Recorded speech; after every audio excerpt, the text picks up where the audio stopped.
Hello and welcome to the sixth episode of Orthodoxy, Autocracy and Nationality, Venice and the Fourth Crusade. Very lucky, as always, to be joined by Columba. How are you, sir? I'm very well. Hello, gentlemen. And, of course, Marcus. Good evening, ladies and gentlemen. Thank you. Wonderful. So, getting right into this topic, it's going to be, quite a tangential conversation. I really want to give an introduction overview of the Republic of Venice in its first half of its history, if that's all right. Then we'll get to the events leading up to the Fourth Crusade proper and the sacking of Constantinople, and then we'll briefly discuss the aftermath. So, without further ado, we'll commence, if that's all right. Perfect. Yeah, wonderful. Let's do it.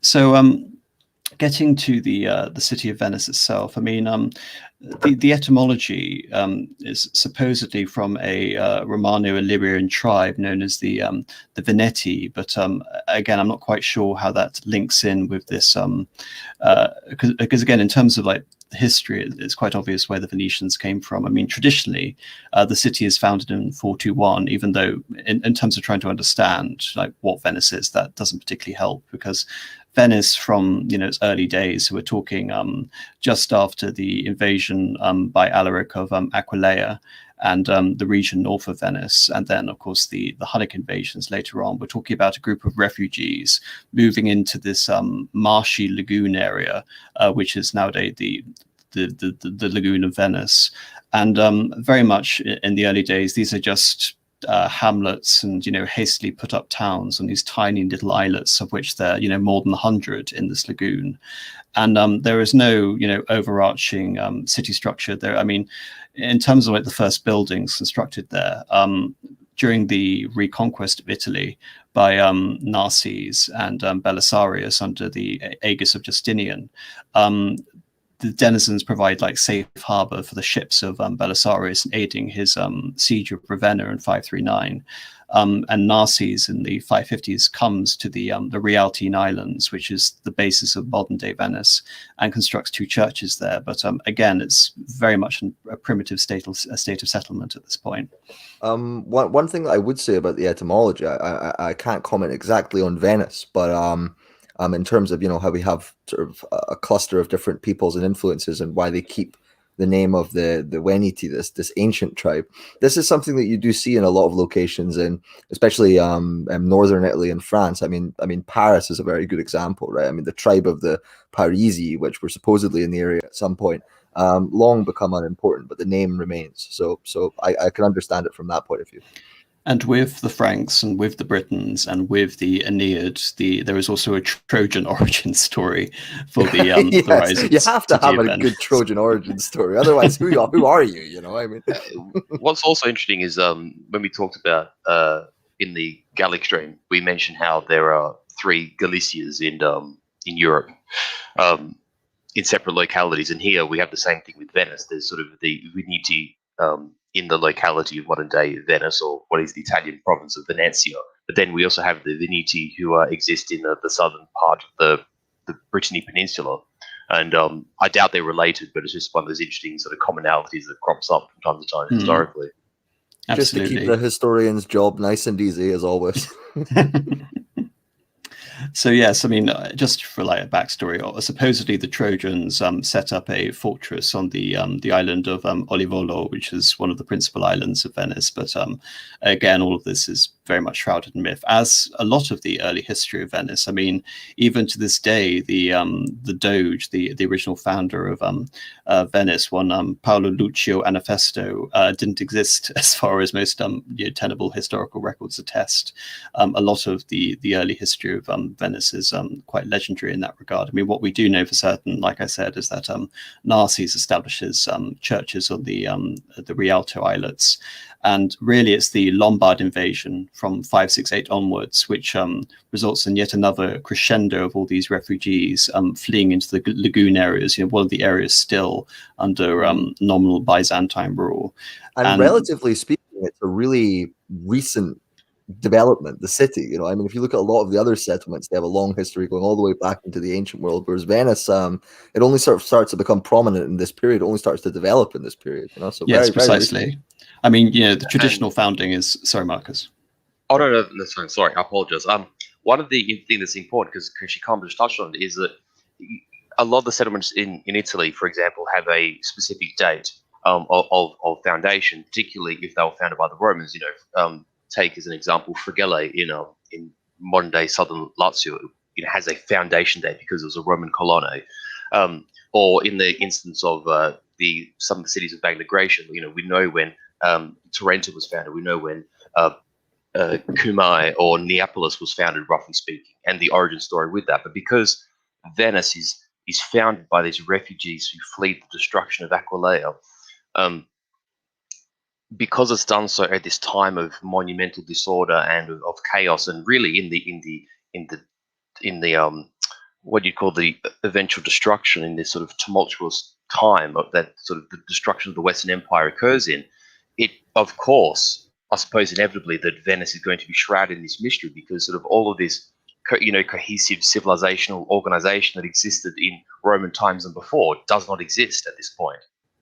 Yeah, everything's broken down. There's not a lot of people writing. I mean, even if there are people writing, it's certainly not going to be on the middle of this this sort of ragged, barren stretch of islands full of refugees. Correct. Yeah. Well, one of the ironies is, of course, that despite not being a Roman city, despite being a new founded settlement, it is one of the last vestiges of nominal Roman authority in this region. And, again, one of the highest concentrations of Roman citizens fleeing the former Roman cities in the region, be the Treviso or Padua, etc., all coming to these little lagoons and setting up these, again, makeshift little towns on the islets. In terms of like a more significant history of why the city becomes prominent very early on, there is a religious dispute going on between the Patriarch of Aquileia. And just for context, the Holy See of Aquileia in the north of Italy supposedly was founded by Saint Mark himself, of Saint Mark's Gospel, Saint Mark the Evangelist.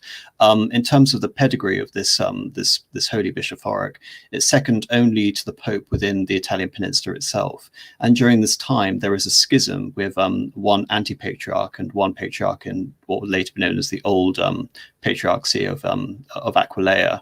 And this is one Patriarch Paulinus. And he goes on to form an own see in opposition to his anti-patriarch on the island of Grado, which isn't in the lagoon. It's quite easterly towards Trieste. Nevertheless, it becomes very quickly in the purview of the Venetian Republic. And so from a very early point on, in addition to the Roman citizens themselves fleeing the devastation wrought by first the Visigoths, then the Huns, and then the Lombards, we have this religious administration also moving from the mainland towards the sea as well. And this is where we have the basis of the modern patriarch of Venice today, which, as people probably aware, is the only Latin patriarchal see within Roman Catholicism, which is quite interesting. It starts during this dispute over the schism between Paulinus and the other patriarch. And this is, of course, why we're discussing Venice here, because not only are they a key player in the crusade and in the taking of Constantinople, which we'll get to, but out of many states all over the Western Europe, they are the most or at least one of the most sympathetic to the Byzantines, one of the most sort of in the early days very culturally affiliated with them, even in terms of their naval technology. The famous Venetian ships, many of them share all manner of technical similarities with ships of Byzantine construction. So there's a very close kinship there, but it does begin to break down until we do get to the Crusade and the Venetians helping the lands. Yeah, one of the ironies is that it's very important to emphasize this Byzantine connection, because at the same time the Venetians have this again mythic history where, because they are refugees fleeing from the encroachments of the barbarian hordes in the north, they believe they are a city founded in freedom, essentially creating this refugee city in the lagoon. Nevertheless, throughout their entire early history, really up until the 10th century or so, but it's very much a dependency of the Roman Empire throughout this period. period, which is remarkable considering how tumultuous and unstable the Italian peninsula is. It's ironically considered a free city, yet also one of Byzantium's most loyal dependencies. Oh, actually, Yeah. speak with Torn, I've just got to say, yeah. And ironically, despite the subject we're discussing today, it was a very dependable and a very loyal sort of periphery of the empire at a time of great difficulty. I mean, it was also a very dependable location, right? I mean, very, very easy to defend, and very easy to run away and hide on your islands, and large ships, large navies can't access it, large armies can't access it. It's full of swamps and what have Exactly. you, Which I did want to. Oh, I hear an alarm.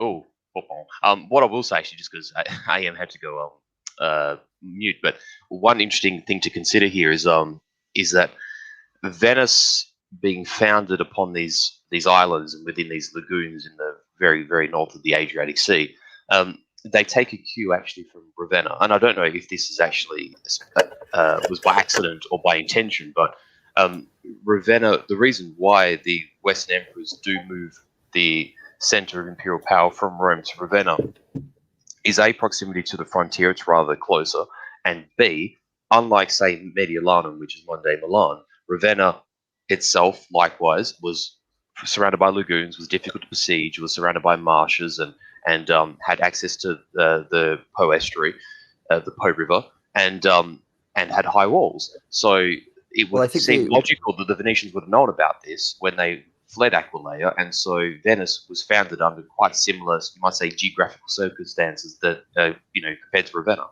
Definitely, and you also run into the problem of many of the older cities which had been built up in the Roman period, in the sort of prime Roman period, in the in the 2nd and the 3rd centuries, what have you. Things were much more heavily urbanized. There was a much denser population, and so what ends up happening is many of these cities, there's simply not enough people to defend them on this. And also many of the cities were established, and their fortifications, if they had any serious fortifications in the Roman period. This was a period where Italy was, I mean, the whole empire was peaceful, but Italy was the center of the empire, and so you have this massive villa culture, and there's the idea that you have to prepare for battle or invasion is it's just not something that was considered in the settling of these places and in the populating or the population of these places. And so, you have to move to smaller, more easily defensive sites. Yeah, which we kind of sort of canvass too when we talk about the Belisarius Street. Like, half the reason the Byzantines managed to conquer half of Italy so quickly is because half of southern Italy wasn't even fortified. Yeah, they just come walking in. Yeah. So moving on, I mean, you mentioned Ravenna in quite some detail, of course. Despite Ravenna moving to this new fortified location, close proximity to Venice, it was under attack, far more often than the Venice region. And during the reign of Heraclius, Italian authority, begins to collapse. I mean, most of it had already collapsed during the reign of the Emperor Maurice, and this, just continues during the reign of Heraclius, as was the case throughout the rest of the empire. And in response, Venice again is one of the last holdouts of imperial authority, as the Exarchate of Ravenna is constantly on attack by all sides, now on two-front war with Pavia in the north and Benevento in the south. And they establish a local viceroy on the island of Heraclea itself, named after the Emperor Heraclius, again indicating the prestige allocated to the new territory. I mean, in terms of like all the territories to the north of the Exarchate, whether this be Istria and the Lagoon, it now becomes a focal point for Byzantine control within the region, which gets the point. How did we get the Republic of Venice as opposed to just the dependency of Venice as being part of Byzantium?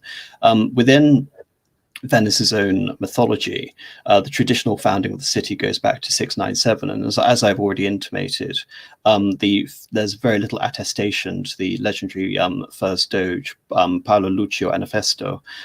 The assumption was that the tribunes of the various islands, because the tribunes were marshalling these islet communes in the lagoon, marshaled together 12 of them and surrendered their authority to a doge, which itself in the Venetian dialect is a derivative of the Latin word dux, which of course means leader.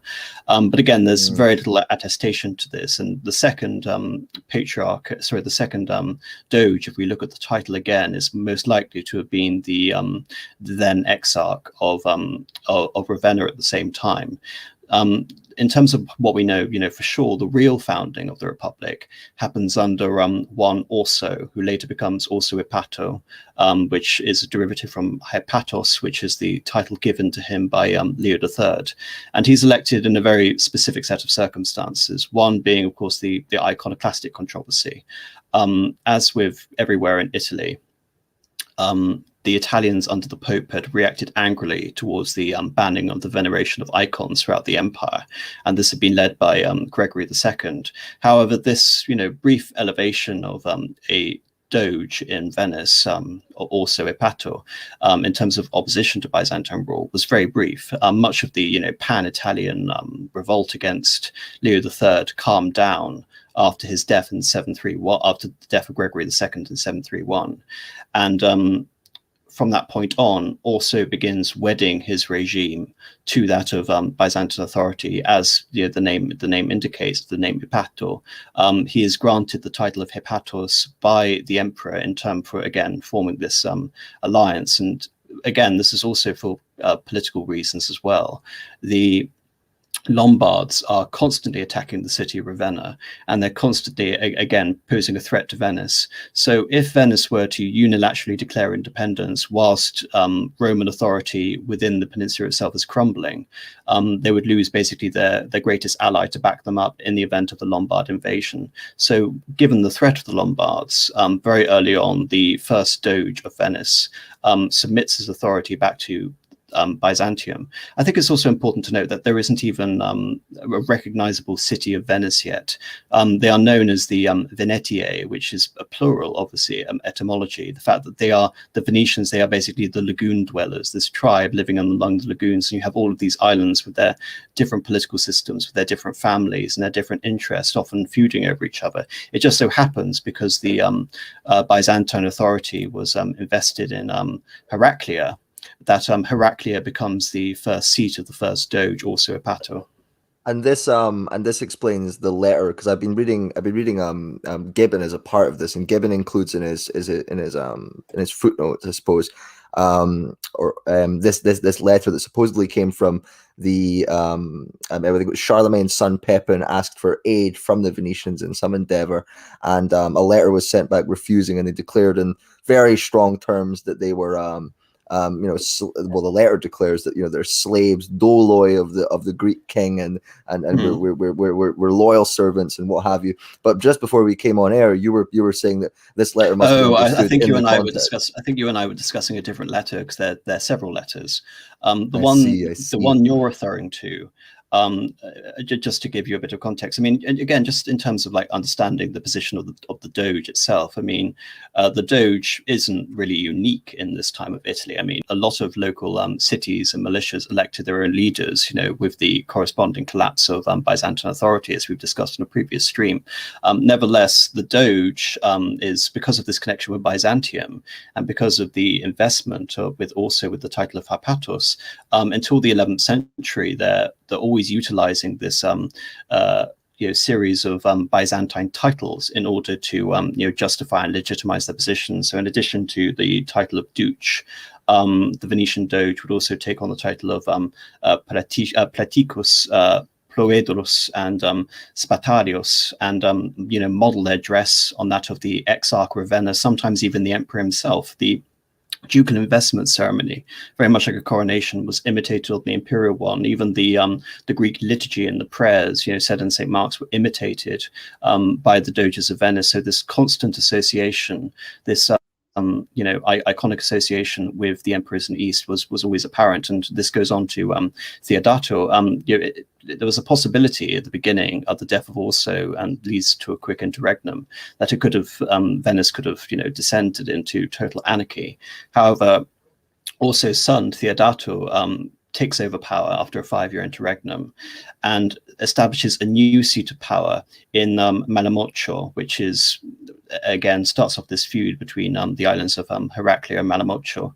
And this is where we get to the letter you're talking about, because Pepin the Short arrives, and he helps and aids in the substantial, protection power, the donations of Pepin, to prop up the Pope as, a temporal ruler over his domains. But in terms of the, the authority, just to ask about the letter, is the letter directed at Aistulf of the Lombards, or is it directed towards Pepin of the Carolingians? Just for confirmation on that. I think it was directed towards Pepin. Yes, well, again, in terms of Pepin's authority, Pepin was actually, again, he was a boon to the Byzantines, because he was invited into Italy on intervention by the Pope to stop what looked like the total Lombard conquest of Italy under Aistulf. But like I said, the authority of the Carolingians didn't reach as far as Venice, and the Venetians were still, throughout this period, incredibly loyal to the Eastern Roman Empire. I mean, virtually, after the conquest of Ravenna in 751, the Exarchate had collapsed, and most Byzantine possessions were now in Sicily, in Calabria, in Apulia in the south, and Venice was really, the last vestige of Roman authority in the north. But nevertheless, despite doges being practically sovereign, the doges were also in a very unstable situation because of this new and unprecedented situation. So, of the first 4 doges, all were deposed and all were assassinated, and it really comes to Maurizio Galbaio, who is the 5th doge, or the 7th doge, if you believe in the legendary origin of the doges, where we have this orientation of the Republic, firmly again towards Byzantium rather than the Franks. So again, just trying to pin you letter, he's again considered very much a reactionary in the vein that he's trying to hold on to this link with the Roman Empire, and he's, again, in addition to doing this, he rules over Venice during a stable time, a prosperous time, and he tries to establish his own ducal dynasty. He makes his son his colleague, who later will succeed him, his son Giovanni, and in turn Giovanni makes his son, who was also known as Maurizio, his colleague, and then his successor. So it's very possible that Venice could have, evolved into this hereditary duchy, or even hereditary kingdom. And the effect of this, 40 years or so of effective management under the Galbai dynasty is that disputes between Malamocco and Heraclea were resolved. There was a good trading relationship with Byzantium, and the trading relationship with Byzantium is going to be a key factor throughout this entire discussion. Is that they, for the most part of their history, right up to the end, have very cordial relations because it's mutually benefiting one another. Venice becomes the emporium and hub of all trade in Italy, and most of the Western Christendom in general, and is able to have privileged access to all of these goods, in addition to being an early pioneer of the Slavic slave trade. Well, yes, that too. But you mentioned that they have to keep these good relations with the Byzantines because of trade, and that is especially true in the period when you have other trading cities like Genoa. Because cities like Genoa, they much of their trade is in the sort of western half of the Mediterranean. Well, as you can see on this map, Genoa comes to prominence much later. It does, but the point I'm trying to make is that when that happens, the Venetian trading relationships, they're kind of forced eastward in a sense, and they have to, and the eastern half of the Mediterranean is basically theirs, and they dominate the trade, but they have competitors in the west. Yes, and this will become more prominent, but as of yet, this is the the 9th century and the early 10th century. Much of the Western economy is destitute when compared to the East. Much of the wealth is really associated with the East, because it's not just the Byzantine Empire as well, it's also the Arab Caliphate at the same time. Yes, the West is a real mess at this time. Another thing to keep in mind as well, just sort of ties into this relationship between the East Roman Empire and the Venetians and Ravenna, up until I think Ravenna is lost eventually in 751. Yeah. Okay, 751, and these sort of peripheries that are held alongside. I think Ferrari is also held for a time, and the Istria as well, which is the peninsula which is opposite Venice at the top of that map. The first doges or the first dukes of Venice are still given titles from the East Roman Empire. They're still considered Hippatos, which is an honorific title, which is sort of equivalent to consul. The Eastern empires are making sure to honorifically title these leaders of what is a very, very small and seemingly insignificant state, but because Venice is its last holdout in the former Exarchate, there's a very specific priority placed upon it, despite its modesty. Yes, and from this modesty, it'll grow into one of the most important medieval polities. And this is where we get back to the Rialto Islands. As I mentioned, the main centers of power weren't what we considered the modern day Venice. And what begins this process is when we have the establishment of the Olivolo bishopric, which establishes the first cathedral within the vicinity of Venice itself. Nevertheless, the Galbai dynasty, which I've been mentioning, which give Venice this first period of stability, ends over this controversy between the Patriarch of Grado over an investiture of one bishop of Olivolo. And in response to this, there was a coup orchestrated by one of the tribunes. And in the early Republic, there were two tribunes essentially there to check the power of the Doge. One of the tribune, one Obelerio, takes power, and this is where we have one of the brief moments in Venetian history where they switch their allegiance. He goes to Aachen. He pays homage to Charlemagne. This is in 804. And he even takes a Frankish bride, and this results in probably one of the most foundational aspects of Venice's origin story. The Byzantines sent a naval squadron, to try and negotiate Venice's reincorporation into the Byzantine sphere of influence. And in response, Obelerio and his two brothers, who is now made his colleagues, so there are three doges at this point, petitions the recently made son of Charlemagne, Pepin, now the king of Italy, to occupy Venice and basically shore up the position vis-a-vis the Byzantines. And this results in one of the most dramatic moments of Venetian history. The first time it's seriously invaded from land. Throughout this entire period, Venice hasn't, despite all of these refugees, suffered a serious attempt at conquest. And here it happens with King Pepin of Italy. We have the invasion of the lagoon. Most of the islands, within the vicinity of the mainland, are taken, but the Rialto Islands, which again are centrally located within the lagoon and are very hard to attack by sea and by land, hold out during this time.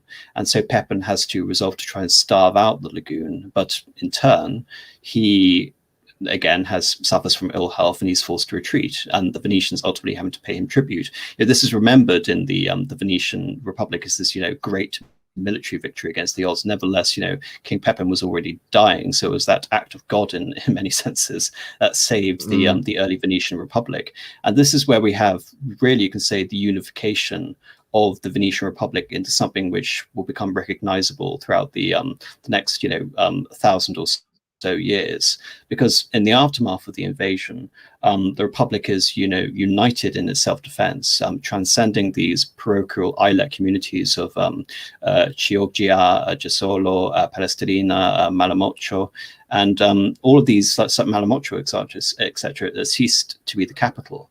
And this is then where we have the moving of the capital to the Rialtine archipelago.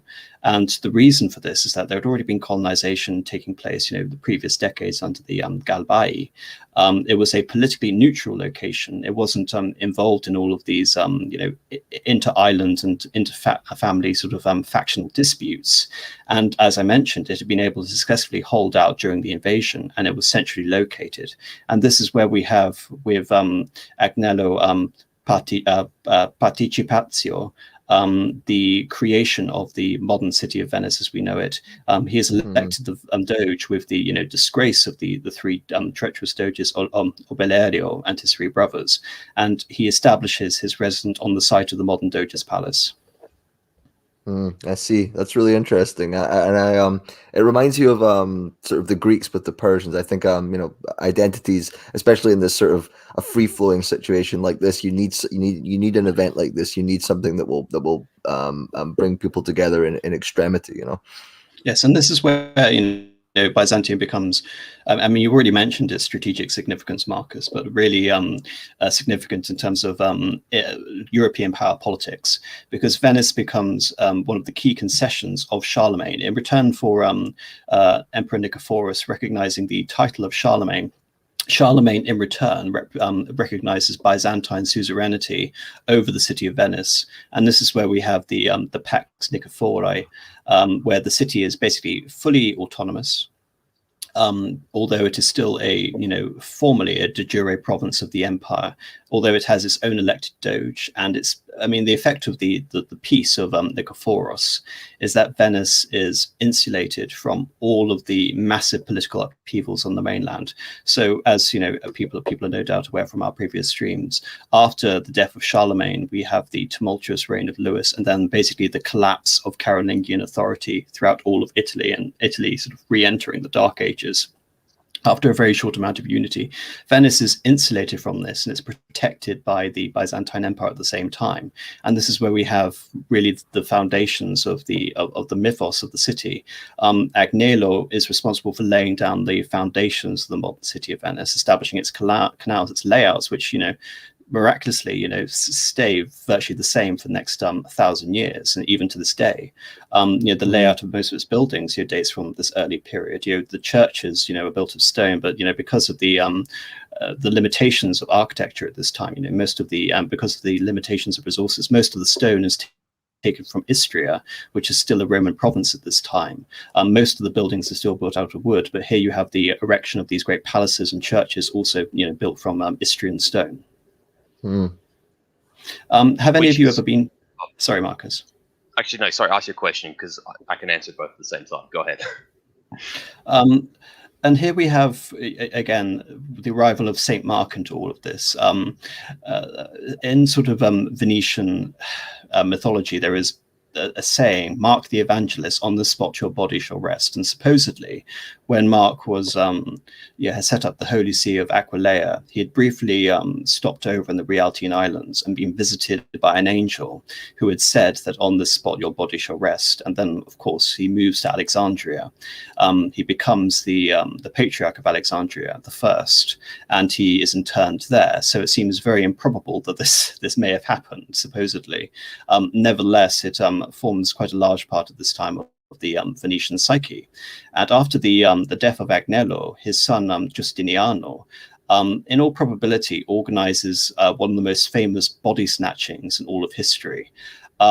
There is a group of Venetian merchants and Greek monks sent off to Alexandria, where Mark had been interned, and the body is then brought back to Venice. Alexandria under this time was under a Abbasid rule, and supposedly the body was smuggled out by covering the body in pork, because of course the Muslims don't eat pork, so as to distract them from the fact that St. Mark's body was underneath. That is an outstanding story. That's great. Oh, and in terms, this isn't just a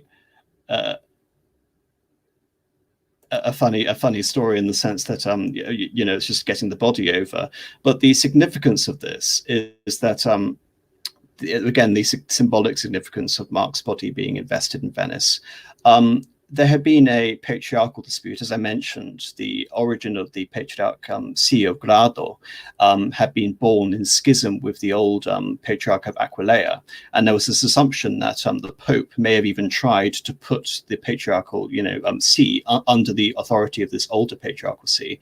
And so, having the body of Saint Mark, in a time where relics were especially venerated, acted as a huge boon in this religious controversy. But more than that, one of the brilliant acts of then Doge Giustiniano was to intern the relics of Saint Mark, supposedly the body, in the Chiesa Ducale, the church of the Doge. And this way, the body wasn't associated with the patriarchal see. It wasn't associated with any bishops, but it was associated with the civic offices of Venice itself. And from that point on, the city becomes basically the city of Saint Mark. The winged lion becomes, as you can see on this slide here, becomes the symbol of the city of Venice. And in terms of course, of, Mark is one of the four evangelists. He was represented as a lion, right? Yes, precisely. Yes. And this becomes, sorry, I was just going to say, you definitely have a formation here of the identity of Venice. In an iconographic sense. Like the lion. It's patronage of Saint Mark. It's really solidifying at this point. But there's also such a prestigious angle as well. It must have provided such a sense of civic pride to the people, and also a fantastic political play from the Doge. Yes, all of these things. It was instrumental in establishing the city's iconography. I mean, even before every battle, the soldiers and sailors, would pray for Saint Mark. He became again the city's patron. But it molded the city's architecture. It also established the superiority of the Patriarch of Grado, who would then win out the long controversy with the Patriarch of Aquileia, and would win for Venice ultimately, I think, by the 15th century, the Patriarchal See. So this privileged position of Venice, you can almost say, is the second city of Italy after Rome is really established by imbuing the city with this impressive iconography as again the see of Holy Saint Mark, and associated with the city in a time where communes were rising and falling throughout Italy. Venice endured, and we're talking here the 8th and the 9th centuries. Venice remains an independent state all the way up until Napoleon takes it in 1797. So again, in terms of enduring sort of political myth making, it is essential for the future history of the city. So I would say that endurance and stability is also one of the prime factors in its becoming a center of finance, right? It's a safe place to put money. Yes, in addition to its brilliant strategic location as well, building upon this lagoon. I mean, just the Rialtine Island, in general, is, as you said, before we came on stream, Columba, the lagoon of Venice is too shallow to maintain a serious fleet. And it's too difficult to really encroach by land. I mean, the city only became accessible when Mussolini built this grotesque causeway which linked the city by rail to the rest of the mainland. Up until that point, the city was in many ways virtually inaccessible to invading armies. So Venice had a lot going from it very early on. Yes, exactly right. And for anyone, like in the case of Napoleon, as you were mentioning, in order to make an attempt to take Venice, had to be heavily invested in proportion to its relatively small size. Sorry, just quickly, what I wanted to mention is, because you mentioned Istria and the stone, I just wanted to go back to that very quickly, is that for those who have any interest in building construction and sort of materials, wood and water are a terrible mix, by and large. And when you're building on a lagoon, you have that conundrum of being surrounded by water and water seepage into soil. And this is why Venice, from the onset, from the moment this city really starts developing, as Apostoli just said, the majority, almost all of its early buildings are still built from stone. This stone, which is accessed from Istria, which is still a Roman province at this point, becomes the source for Venice building its city, essentially a city of stone from its genesis. And that remains the case throughout its history, because you essentially could not build a city like Venice without wood. Yeah, I mean, it rots, and it would also, but then again, I wonder about sinking and things like that. Wouldn't stone be worse? Well, that's actually the conundrum that Venice has faced for the last century. I see. Whether or not you want to die of disease or drowning. Well, there was actually an instance. I don't know. I kind of had the feeling, just like cut off Apostoli before, and I had a feeling he was going to ask if any of us had been. I actually have been. I went to Venice quite some time ago when I was still at school, and Venice had just recovered from a minor flood, and you could still sort of see seepage on St. Mark's Basilica, like in the what they call the Piazza in Italian, in the main square. And there was quite a major flood, I think, in Venice about 10 years ago, where there was, there would have been 3 or 4 feet of water above the main piazza in St. Mark's. Like, and they do project that, and this isn't a climatic thing. It's got nothing to do with climate, to my understanding, but just because of the lagoon and the compression of soil, just Venice is sort of inevitably sinking down as a result of the weight of its buildings. It kind of reminds you of the situation with Mexico City, that used to be Tenochtitlan, and it's built right in the middle of a lake, and it's sinking too. Yeah, exactly. So this is where we get to Venice as a major naval power. One of the early treaties that we have, because of course Venice and the Venetian archives are a treasure trove of historical documents. When we have the ascension of Pietro Tradinico, we have the arrival of the Narentine Slavs in Dalmatia and Croatia, who begin to pillage various cities throughout the Adriatic. Lothar, the now very much diminished Carolingian emperor, is so inept to deal with this. He actually signs a treaty with Venice, basically acknowledging his complete ineptitude at sea and surrendering to Venice the right to conquer any city that is held by the Narentines, owing to their naval supremacy. Nevertheless, whilst this would eventually set up the basis of the Venetians, as you can see on this map, establishing a physical presence all across Dalmatia, and this would again last until the end of the Republic in 1797. This would still be a long process of consolidation, but it begins with Venice exercising this naval exertion. I mean, also one thing to note about the doges themselves is that I just want to briefly talk about the political system.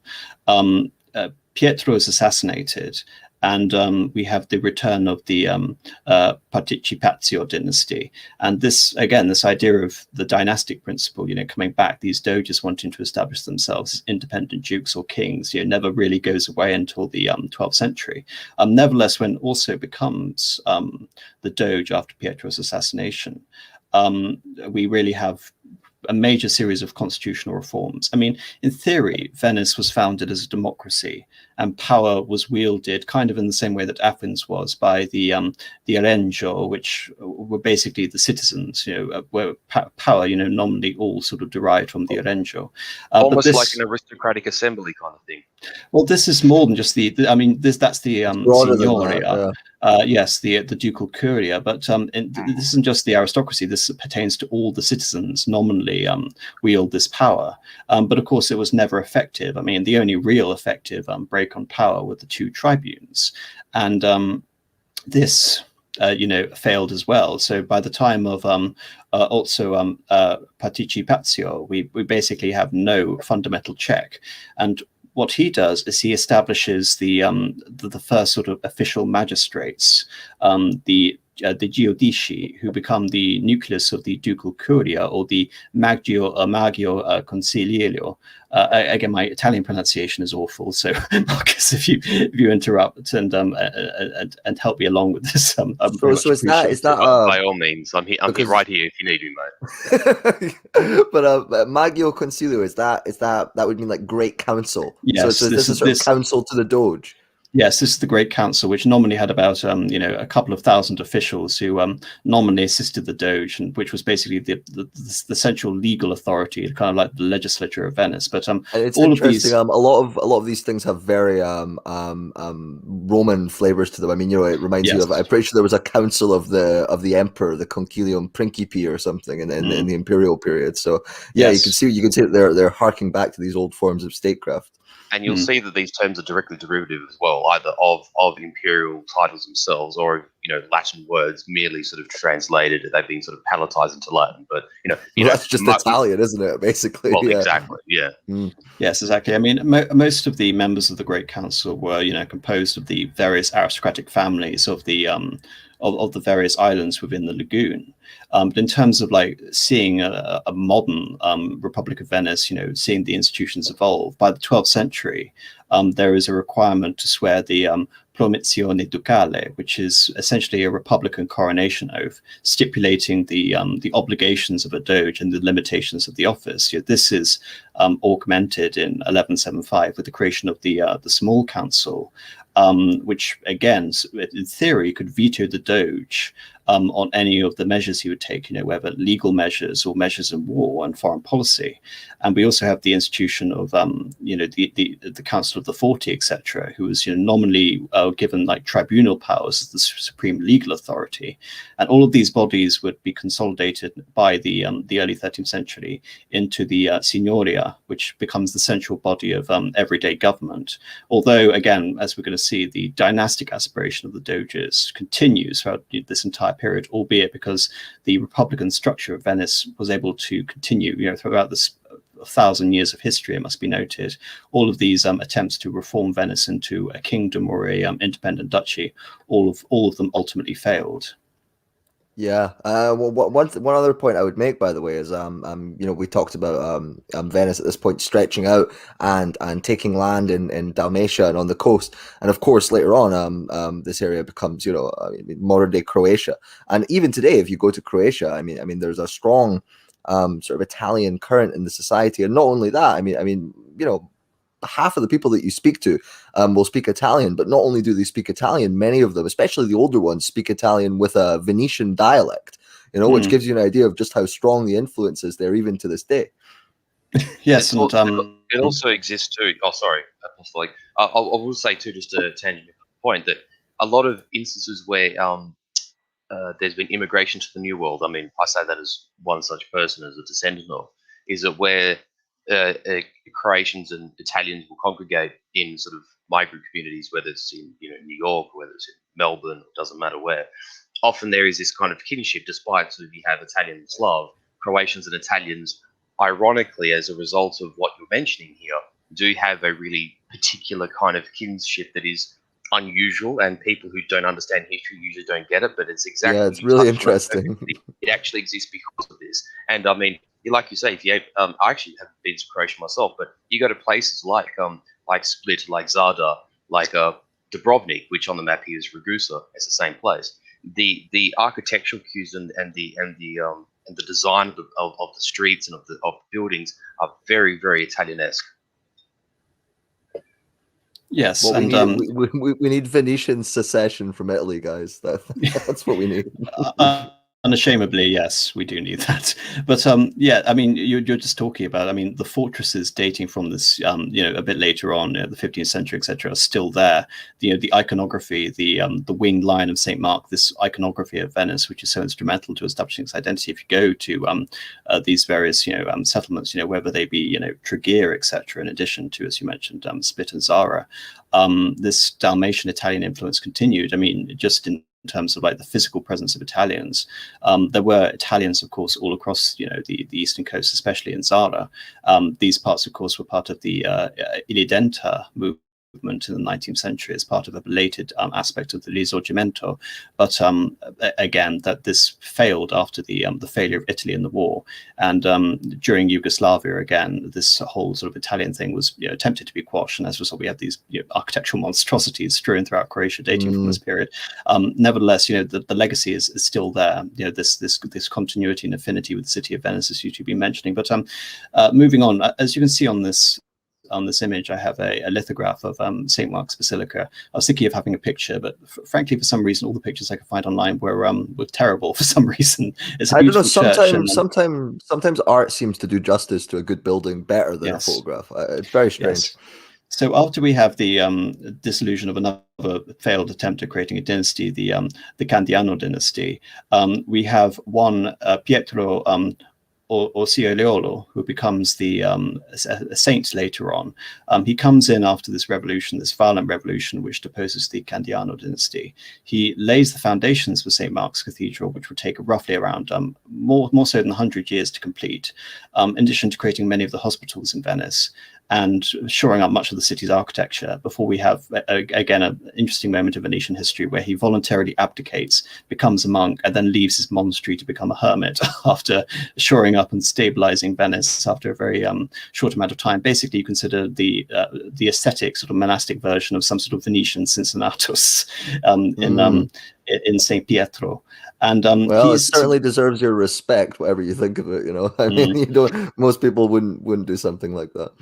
Yes, and his son, Pietro II, is significant because, as we mentioned, the increase of naval power throughout the Adriatic. It is really during the dogeship of Pietro II that we have the formal conquest of many of these cities. So in 998, for example, Zara, Split, and Dubrovnik on this map, Ragusa, are taken. Throughout the 12th century, other cities such as Pola and Disola are going to be taken. But like I said, the actual conquest of the Dalmatian coastline takes a very long time. I mean, most of these cities will, be routinely switching their allegiance, even up until the 17th century.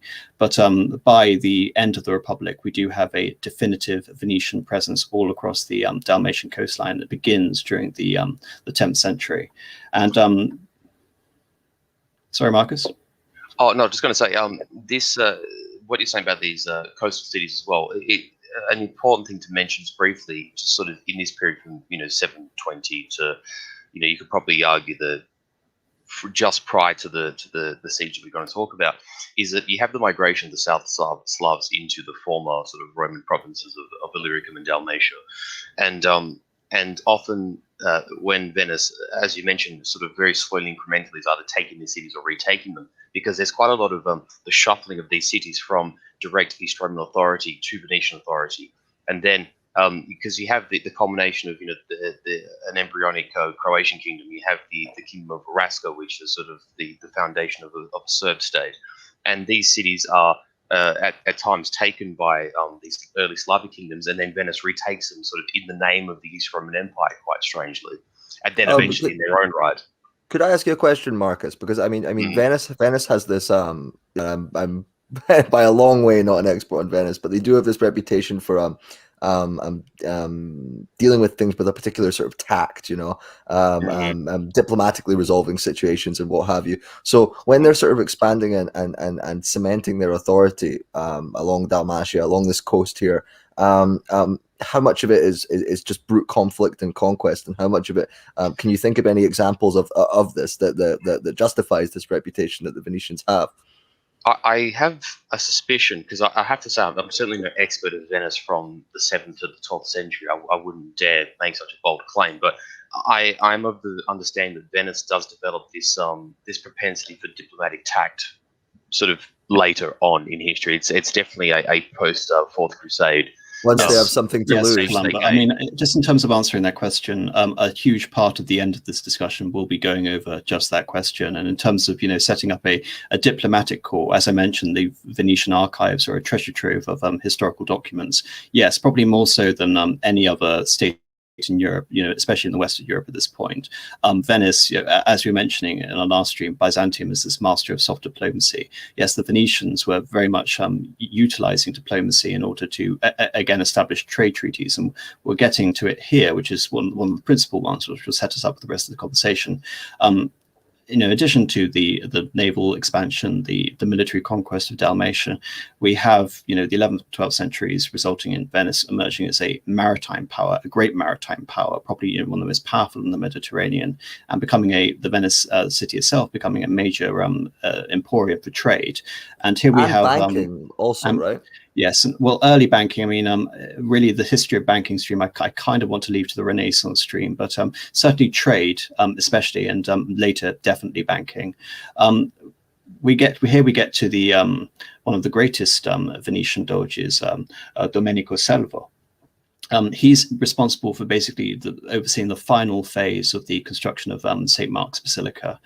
And again, after ruling Venice for a decade of prosperity, he forms again, bolsters the alliance with, now it's the Komnenoi.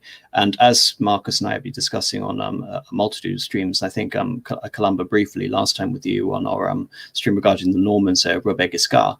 Robert Guiscard, of course, invades Greece in the 1080s.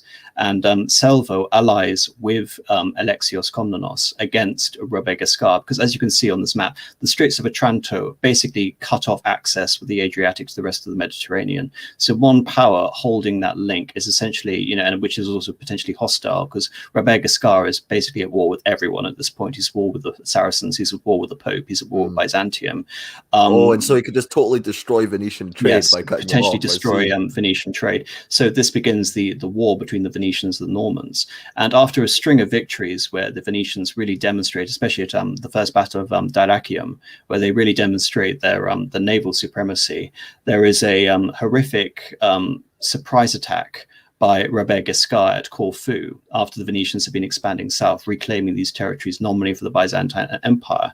Basically, all of the ships Robert Guiscard has available are launched against this smaller detachment as the Byzantine navy is basically returning to Venice, thinking the victory has been won, and it defeats the Doge Domenico Salvo, and this leads to his actual deposition. Back in Venice. The Normans are no mean seamen themselves, right? I mean, they're pretty good. Yeah, I mean, but I think when it comes to the members of the Tancred of Hauteville, again, these are very much land adventurers who are coming here from Normandy, and they've established themselves as mercenaries first in southern Italy, and then they establish themselves as counts, and then dukes, and ultimately kings. And this is really where we have the beginning of a naval tradition for these southern Normans in particular, beginning with the Kingdom of Sicily. I see, of course. Yeah, that's their base of operations. Yes. And the string of victories does have a more lasting effect, even though it results in a military defeat for the Venetians, ultimately under Domenico Salvo. This creates the Golden Bull, or the Chrysobull. And if anyone's familiar with the economic history of the Ottoman empires, you're aware of the capitulations, these trading concessions that the Ottomans granted to foreign powers. Well, this is really the seismic beginning of that system, because basically in return for navally defending the empire, whereas at a critical point, this was just after the Battle of Manzikert, Alexios granted the Venetians privileges involving tax exemptions and concessions throughout the entire Byzantine Empire, including setting up a quarter in Constantinople. Well, that makes sense. I mean, because they must have been so desperate, because of course the Sultanate of Rome, the Turks, had pretty much taken most of Anatolia, and so the sea is the only thing separating them. Yes. So they reward their erstwhile ally by giving them these massive trading concessions, which of course will have major ramifications moving throughout the 12th century. Salvo is removed and usurped by Vitale Faliero, and he finally results in the completion of St. Mark's Basilica.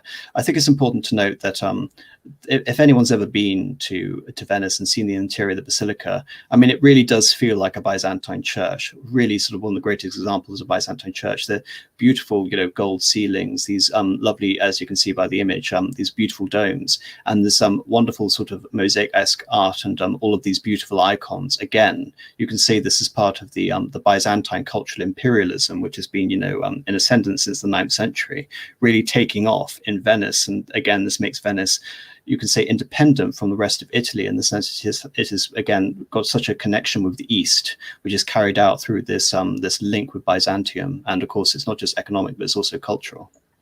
Which is how can I say?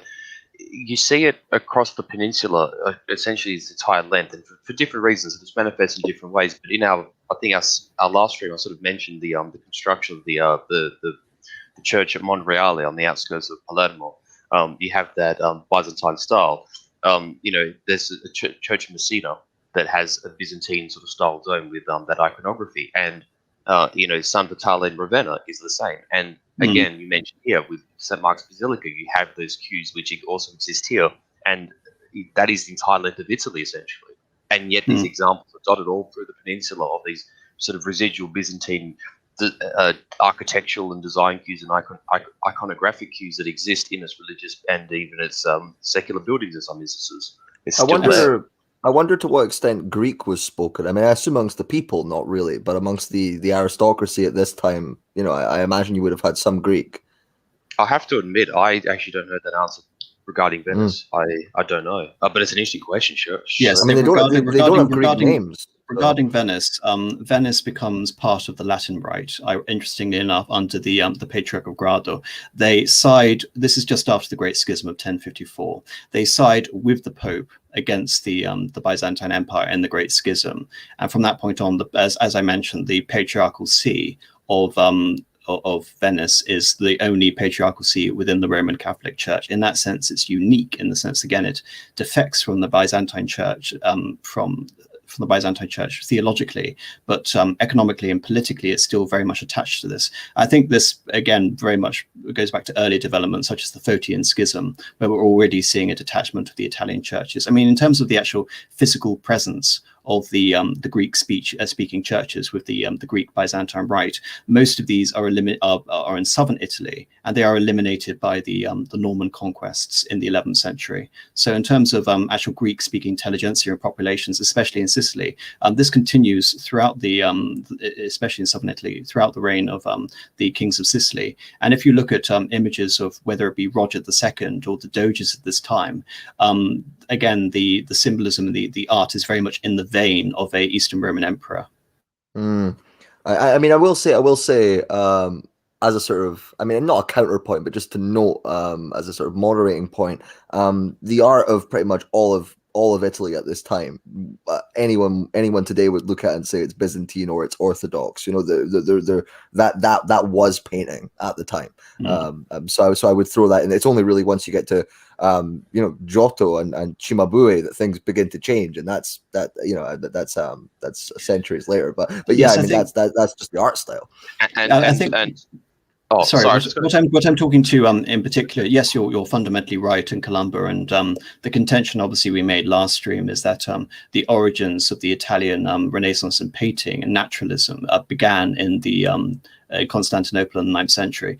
But what I'm talking about with regards to Roger II and the Doges of Venice is this conscious association of imitating the iconography and the image of the emperor in particular, rather than just Byzantine art in general.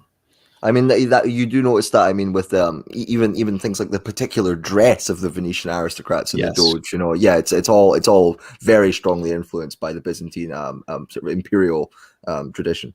They almost have that look of the Constantinople style sort of tunic that the Greeks would wear. The sort of strange cloth tunic. Yeah, definitely.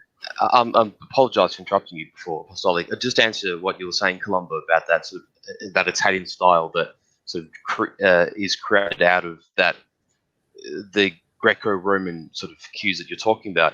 If you draw a line on this map here, you can see Rome, Siena, and Florence, or Firenze, is just north of Siena, and Milan. If you draw a line from sort of through those cities, it is in those regions where this sort of new Italian, truly Italian medieval style originates from, and then permeates through the rest of Italy.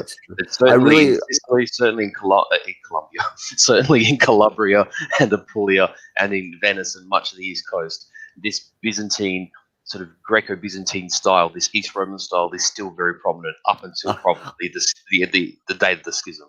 I genuinely put that strong Greek affinity in the south. I put it down to Magna Graecia and the legacy of Magna Graecia in the ancient world. I really do. Absolutely. It's irrefutable. It's irrefutable. So, if I can, because we're an hour in, we haven't even got to the Fourth Crusade yet. But we're gonna have to. Oh my god! But again, it's worth sort of going into Venice in particular, because I mean we obviously didn't cover it on our Guelphs and Ghibelline stream, and I left it here in particular because, as you can see, the conscious association with Venice and Byzantium is so obvious. So I think it makes sense to add this as an addendum, and of course, the history of Venice is interesting enough, you know, in its own right, that it deserves a series. But alas, we're not going to do that because it'll take forever. And also, it is directly interlinked as well. I mean, the fate of the two cities are very closely tied. I mean, sort of irrespective of the result of the Fourth Crusade and whether they capture Constantinople or not. I mean, the Venice is born out of its connection to East Rome, and it's very much tied to the fate of East Rome. So I think having them in the same stream made a lot of sense.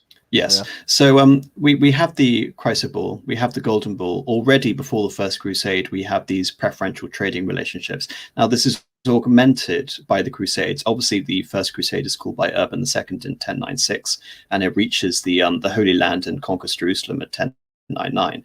Now, the Venetians, again, being more legalistically and diplomatically minded as opposed to religiously minded, as you mentioned, Columba, are very cautious at the beginning, but eventually, when realizing the potential lucrative trading opportunities, they begin to provide massive naval support, providing something like 200 ships to the Crusaders. And the significance of this is that Godfrey of Bouillon, who is one of the preeminent leaders of the First Crusade, loses quite a lot of ships to the Fatimid fleet, and in response, the Venetians come in, offer naval support, in addition for exacting all of these vast concessions from the newly set up Outremer kingdoms, especially the Kingdom of Jerusalem. I mean, basically, in return for there to be secure supply routes from Italy to the Far East, you have to go through the Venetian fleet and rely on the Venetian fleet.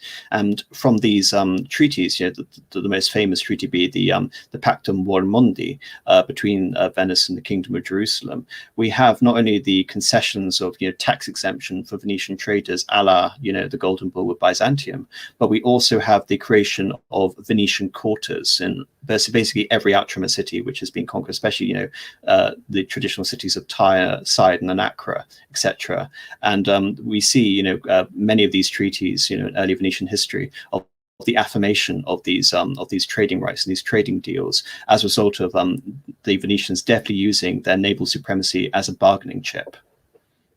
Yes, and they do engage in some pretty disreputable trading activities, to say the least. Yes, and in terms of again, we're talking about the prelude to the Fourth Crusade.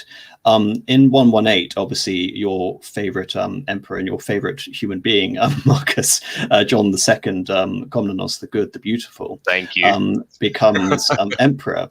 And one of the first things he does is that he refuses to renew his father's golden bull, granting all these massive concessions. And the effect of this is that the then Doge Domizio Michel organizes this major retaliation, because one of the first things that John again does is expel the Venetian merchants from Constantinople. In response, Doge Domenico, he sacks the city of Rhodes, he attacks the Peloponnese, he sacks the Aegean Islands, and for that his eternal sort of epithet on his tomb is Terror Graecorum, the terror of the Greeks. And this is where we have the first major sort of military confrontation between the Byzantines and the Greeks. And the result of this eventually is by the 1150s we have the signing off again on this agreement with the Golden Bull. But in terms of understanding how tense the relationship is, I mean, Venice is now divided by two factions. The then Doge during the 1150s, one Pietro Polani, is excommunicated for siding with the Byzantines in return for this trading agreement, because it basically involves helping them out against the Normans, who invariably throughout this time, the Byzantines and Normans are fighting over the Straits of Otranto, and this actually results in him being excommunicated in terms of him deciding to take this economic and prudent measure to side with Byzantium after this original fracas. So yes, in terms we of should also I was just going to say, sorry, but we should also note that this sort of increasing conflict and the increasing disagreements between the Venetians and the Byzantines, it's taking place in a wider context of increasing animosity and anger between the Latins and the Greeks more generally. Yes, around the same time, we have the Second Crusade, and even though the Second Crusade allows Manuel Komnenos allows the Crusaders to pass through Byzantine territory unimpeded, all of these associations with him being duplicitous, of him not helping the County of Edessa, even as we discussed, it was in his direct interest to support the County of Edessa, because it acted as a buffer state for the Turks and his own dwindling possessions in Anatolia, which he was continuously fighting over. This was more or less unearned epithet. Nevertheless, it did exist in the minds of the Crusaders at this time. So combined with the fact that again the Venetians are having to deal with their trading interests in east on the other, and also appeasing the increasingly zealous Crusaders on the other hand, has made this more difficult. I mean, one of the things we haven't really mentioned is that the Patriarch of Grado, despite again elevating the prestige of the Venetian Republic, is always invariably at odds, in the same way that like the Pope versus the Carolingians and the Patriarch vis-a-vis the Emperor. The Patriarch of Grado is in a lot of secular disputes with the Doge, and the Patriarch at this particular time happens to be one Enrico Dandolo, who just so happens to be the uncle of another Enrico Dandolo, giving you a bit of context about the earlier affiliations, because of course this patriarch very much condemns the Byzantine Empire and believes there shouldn't be any trading or any treaties with this schismatic heretical nation. Yes, and with the increasing, the increasing conflict with Venice, only serves to sort of increase the hatred and the animosity for the Latins inside Constantinople. I mean, the average Greek doesn't seem to make much of a distinction. They're just Italians. They're just Latins, and of course, it culminates in the horrific events of the 1180s. These things become quite cyclical too, because you have this. Because I think it's fair to say that a lot of this stems from the 1054 schism between the Patriarch Corolarius and the Pope, which I think we spoke about in the last stream, if I'm not mistaken. And then you have the retaliatory campaign of the Venetians into the Aegean when John does not renew the treaty of his father Alexios regarding the trading rights. And even though John himself renews those treaties soon after, because in the end, and we spoke about it to some degree, his main campaigns were against the Pechenegs, were against the Turks. He marched east a number of times. A squabble with Venice was not his priority, nor in his interest.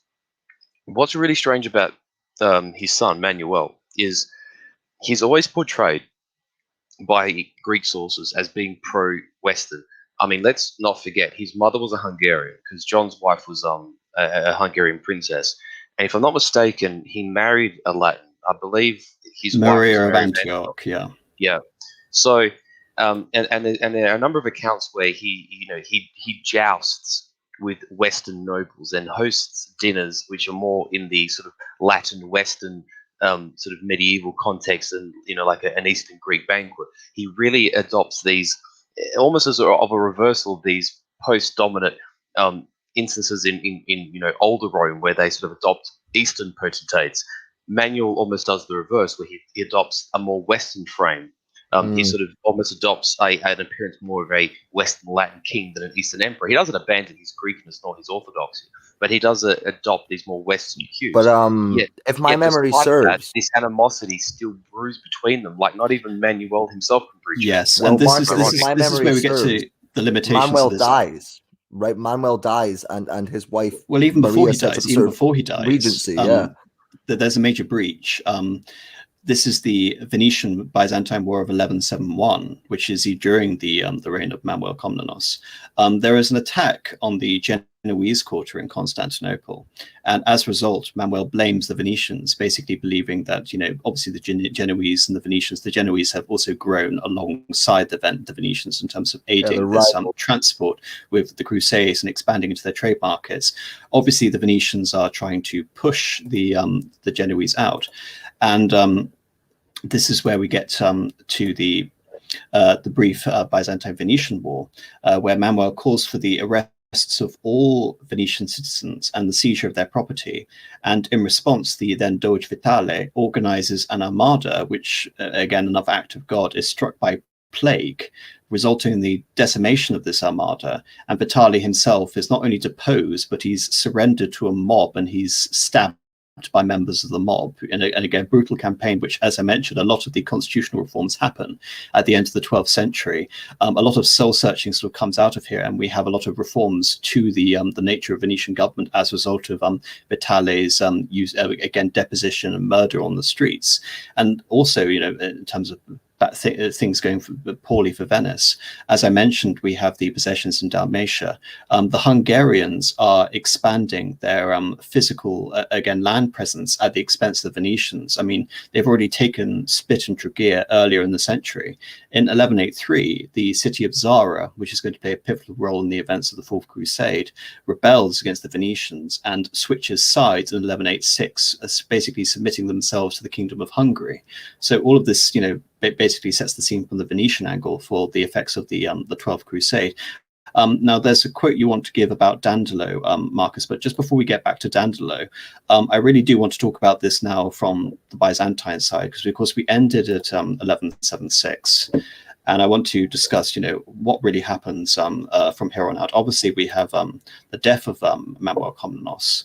And as you mentioned, Columba, we have the regency of Mary of Antioch. And just to emphasize this, she was actually a Norman. I think she was the daughter of Bohemond, who was again the Prince of Antioch, who again coming from Norman stock from the original Crusaders. I always loved that name, Bohemond. I think it's a great name. And she becomes, regent, and begins to take a very pro-Latin line, and this results in, a lot of attempts within the city to, because of course she's the Queen Mother. Her son, Alexios, is as far as I believe, he's Alexios II. Yeah, Alexios II. Yeah. So really, what you're sort of saying is she adopts a continuation and possibly a further extension of her former husband's policies in a way. Yes, but I think it's made more egregious by the fact that she herself is a foreigner and a woman, correct, right? And she's also doing sort of favorable dealing with the Latin merchants and giving them good rates and things like that. And this is where we have the arrival of one Andronikos. And Andronikos, first of all, I mean, he's a grandson of Alexios. He's a first cousin of Manuel, and he comes in and originally claims that he's rescuing the young emperor from the regency of basically the Latin influence. And what happens, coinciding with his again proclamation of protecting the emperor, is we have the massacre of the Latins. Yes, and he's welcomed by the Greeks. Yes, he's welcomed by the Greeks, and this coincides with a pogrom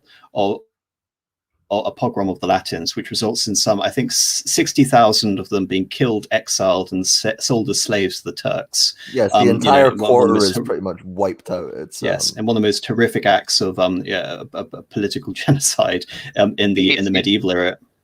It's almost sort of like a medieval equivalent of the pogroms of Mithridates of the Romans in Asia Minor. Yes, maybe very similar geographic area as well. Yeah, and obviously, he comes in attempting after this diminution of the royal power to exercise an autocratic administration. You can say he's one of the most hardline autocrats ever to become emperor of the Byzantine Empire, and basically this is in response to Mary of Antioch's supposed inability to deal with the Seleuks and to deal with the Hungarians, who are now turned against Byzantium and now attacking from the north. And in response to this, he begins a reign of terror against the nobility, basically trying to force them into line and abolish the elements of feudalism which have been encroaching since the 11th century in Byzantium. He wants to re-establish autocracy in a strong way. Yes, absolutely, imperial autocracy. Well, in the words of, I can't remember who the author was, but Andronikos is sort of considered in unison. They call him a true Greek and a true Komnenoi, which is sort of in some ways a stab at Manuel and his wife and his son. Mm. Sounds like something Gibbon would say. Yes, but this doesn't last. Yes, this doesn't last very long. I mean, obviously the encroaching threat of the nobles causes him to become more paranoid, and to add in this instability caused by his attacks against the nobles, the Normans happen to invade during that point, and they even rival the city of Thessalonica, which is the second city in the empire, and sack it and kill about 5,000 to 10,000 of the denizens in the city. And in response, there's also a failed assassination attempt against one of his relatives and one of the principal aristocrats in the city of Constantinople, one Isaac Angelos. He's able to thwart the assassination, basically seek refuge in Hagia Sophia and appeal to the city's population for help. And in response, they proclaim him emperor. Andronikos comes back, and this is again quite. I've got a little extract here to read. Yes, emperor, he does not have a pleasant end, to say the least. The deposed emperor attempted to escape in a boat with his wife Agnes and his mistress. And just for perspective, he'd married Agnes, who adopted the name Anna in Constantinople, who was the daughter of the King of France, and I believe consummated the marriage when she was only 13 or something like that. God, he's a real charmer. And for the record too, Andronikos is famed for, well, what they say, equally famed for his exploits on the battlefield as well as the bedroom, and at any given time had as many as 3 lovers. Yes, he had a very dramatic life. Apparently, Gibbon says that he spent something like £4,000 of silver a day, or something absurd. I don't think that's feasible, but yes, I think largesse is one aspect of it. So he was the Jean-Claude Van Damme of the Byzantine Empire, right? Okay, let's hear how things ended for this Jean-Claude. Yes. He was captured. Isaac Angelos handed him over to the city mob, and for 3 days he was exposed to their fury and resentment, remaining for that period tied to a post and beaten. His right hand was cut off, his teeth and hair were pulled out, one of his eyes was gouged out, and among other things, boiled water was thrown onto his face, again associated with his supposed handsomeness, and again this attack to his idea of his rampant sex life and his licentiousness and his desires to have several mistresses at this time, even though he's in his 60s at this point, it must be noted. And also he was a massive man. He was said to be well over 6 foot. So when they say well over 6 foot, he could have easily been 6'3" or 4". So by medieval standards, he was massive. That's very much the physiognomy of an emperor, or what you would expect from an emperor, at least, or a Chad. Yes. Yes, and I will give him Chad, but that's about it. In the Hippodrome, he was hung between 2 pillars. The Latin soldiers would again take turns stabbing him, and by the end of his death, he was physically torn apart. And I have a tame later reproduction of this. I didn't find a more graphic representation of the death of Andronikos Komnenos. Nevertheless, that image is pretty telling in its own right, isn't it? Is that a man in a dress? In your image, am I going insane, or do I see a mustache on this lady? That might be a Saracen, because he's wearing like a headpiece. Yeah. How bizarre. That's so strange. And then there's a guy backwards on a horse, like in the background. That's kind of cool. Anyway, so yes, in terms of what happened to the Komnenoi were obviously deposed, but not entirely. They would later go on and found the Empire of Trebizond, one of the successor states, and I intend to have like a full stream dedicated to the successor states, at one point, but not for a while now. But they become the Megalo Komnenoi, or the Great Komnenoi, but really in terms of the actual political power wielded in Constantinople, this is the end, and we have the Isaac the second leading the Angeloid, and also, this is just briefly, Apostolic. Also, they are a branch of them, like a cadet branch, also involved in the despotate of emperors as well. Yes, so the Komnenos Dukos family. Yeah. Sorry. Yes. Keep going. Yeah. No, sorry. I mean, we'll get more into this towards the end of the stream, but Isaac is one of the worst emperors of Byzantium at one of, again, the most crucial times. I mean, we had this violent deposition of the Komnenos dynasty. I mean, in addition, the co-emperor of Andronikos was also murdered during this time. So again, it was a political pogrom aimed at wiping out the Komnenos, even though they weren't successful, as represented by the fact they would go on to rule Trebizond for 250 years. But Isaac II concludes a treaty with Venice, going back to the topic of Venice, whereby they were fully compensated for the original war of 1171 and for the massacre of the Latins. However, there was this treaty involving the Byzantines. They would protect the Venetian possessions within the empire. But moreover, they basically outsourced the construction of their new navy to the Venetians, allowing the Venetians to man, the Venetians to build, and the Venetians to command individual ships within the Byzantine navy. And one wonders why the Venetians were so successfully able to take on Byzantium 20 years later, when Isaac II had basically outsourced the running of his navy and the construction of his navy to the Venetians at this point. I mean, just in terms of the treaty, in terms of actual galleys, which were manned by actual imperial sailors and not by the Venetians, there were only 30. Whereas the Venetians had about between 60 and 100 galleys within the vicinity of the empire, which could be called to. Again, so Isaac is not the brightest tool in the shed, perhaps. Just because we've talked about themes in previous themes, I'm not going to mention anything here, but just what he said about the 30 ships in direct command, I believe that was under the role of the Megas Dukes, or what they would call the Grand Duke in the city. Now, they were direct in a sort of a direct imperial fleet, and in better times in the empire, that could be as large as 50 or 80 or even 100 ships. And it's a reflection of the state of the empire and the chaos that's going on within the empire, that this city protection fleet is only 30 ships large. And the Venetian, you might say, outsourced component is 3 or 4 times that size, which poses a massive strategic weakness for the empire now. Yeah, well, it's not just, I mean, this is... they've Sorry, lost Columba. they've lost a lot of shipbuilding capacity, right? I mean, they used to have. Well, interestingly, I mean, one the main source for this is John Julius Norwich. Many of the shipyards, as you can see, as with most of the Byzantine history, they're able to hold on to the coastlines. They have plenty of imperial shipyards lying around. They're just being utilized by Venetians. So, I mean, yeah. So places, for example, such as Bursa, such as Nicomedia, such as Sinope and Trebizond and Thessalonica are still in the hands of the empire. They still have access to the shipyards and the shipbuilding technology. Exactly. They haven't been lost.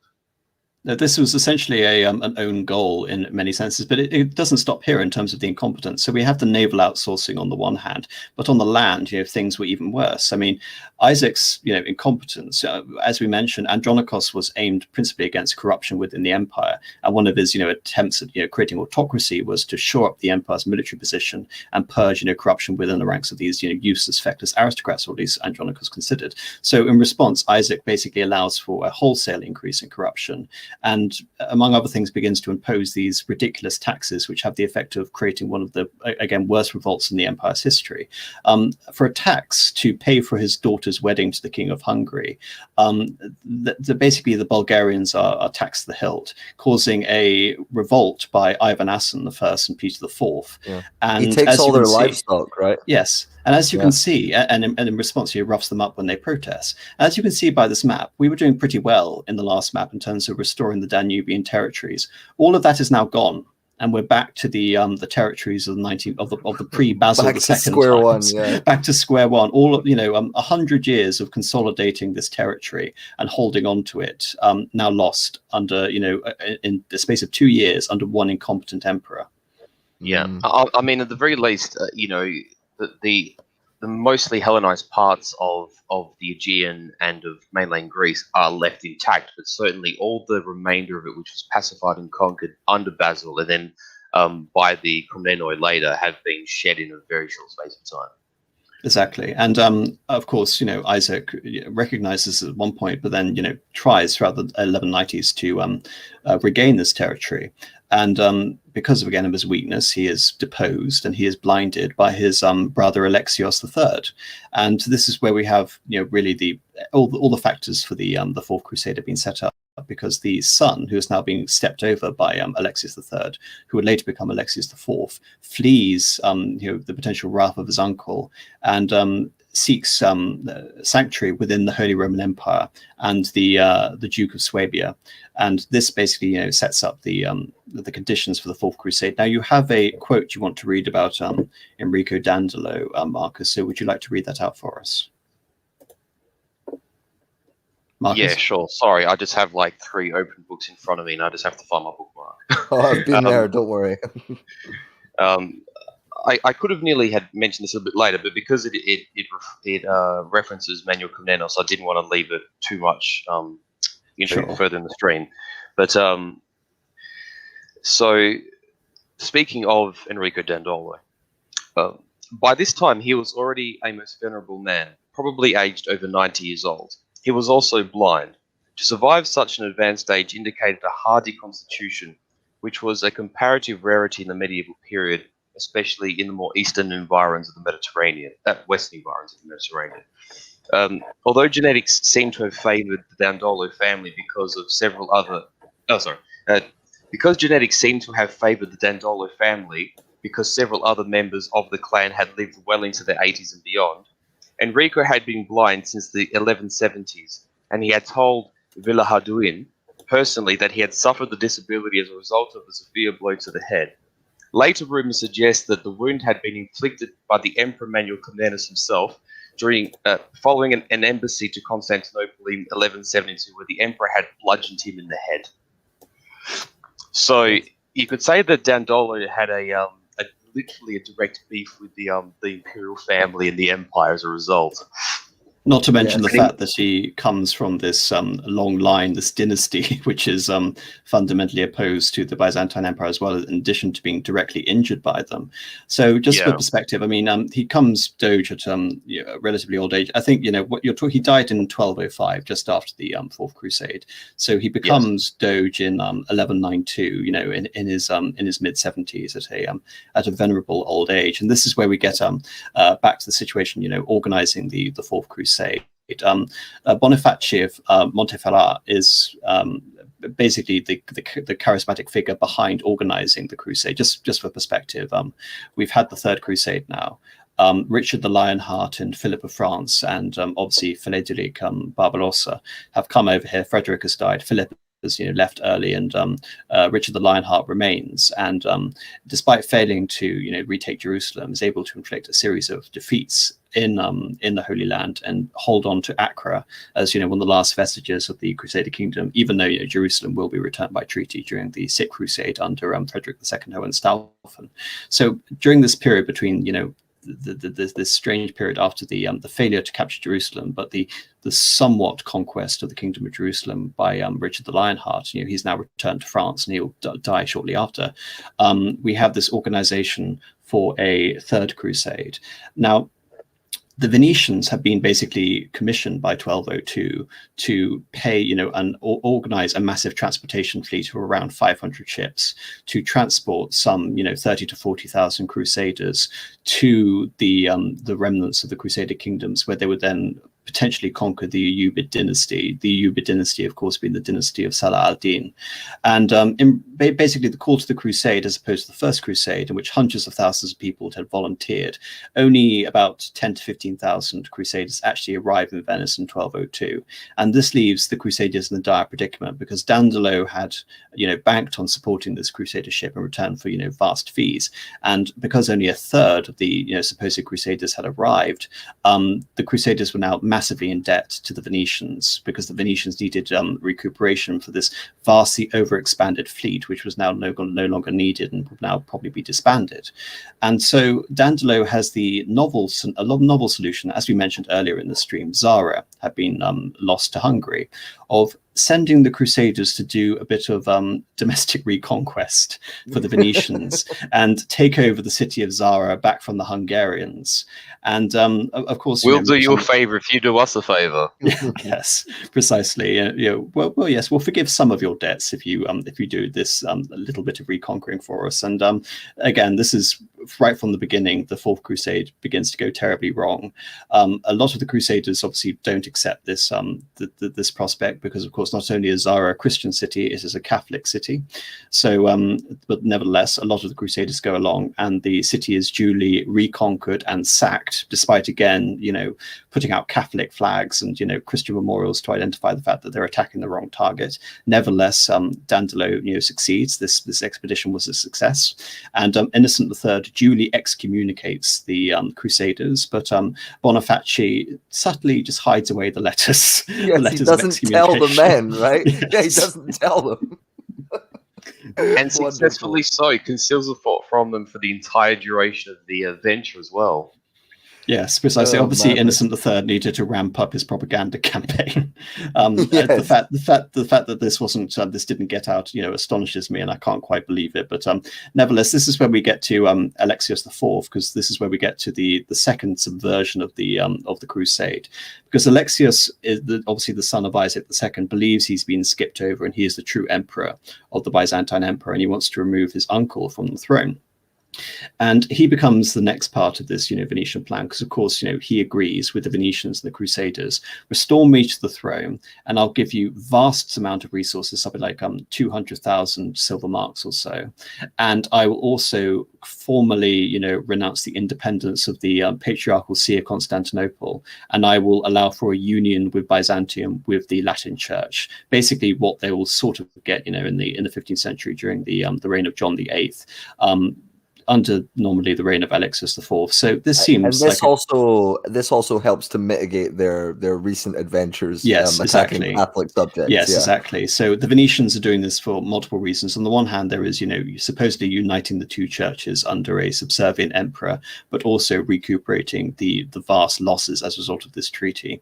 And so here we have 1203, we come to the Fourth Crusade. Now, from this point on, Marcus, I have an excerpt which starts with the deposition of Alexios IV when he's finally and very briefly made emperor. But just between 1203 and that moment, would you like to basically tell the story of the siege of Constantinople? Yeah, sure. I'm sort of regretting not having asked you. I really should have got a map of the city up because there's quite a lot of maneuver that occurs on the approach to the city and sort of around the city. But nonetheless, I'll endeavour to explain anyway. So the Venetian fleet arrives in the Sea of Marmara in 1203, and the because they have the young Alexios in tow, he and his entourage inform the Crusaders the best way to attack the city, and what is the you might say the strong points and the weak points, and all the tactical necessities of what is of what's required to attack Constantinople and to Is that all right? minimize Oh, there we go. Map-wise. expenses. That's actually the map I wanted you to bring up. Brilliant, thank you.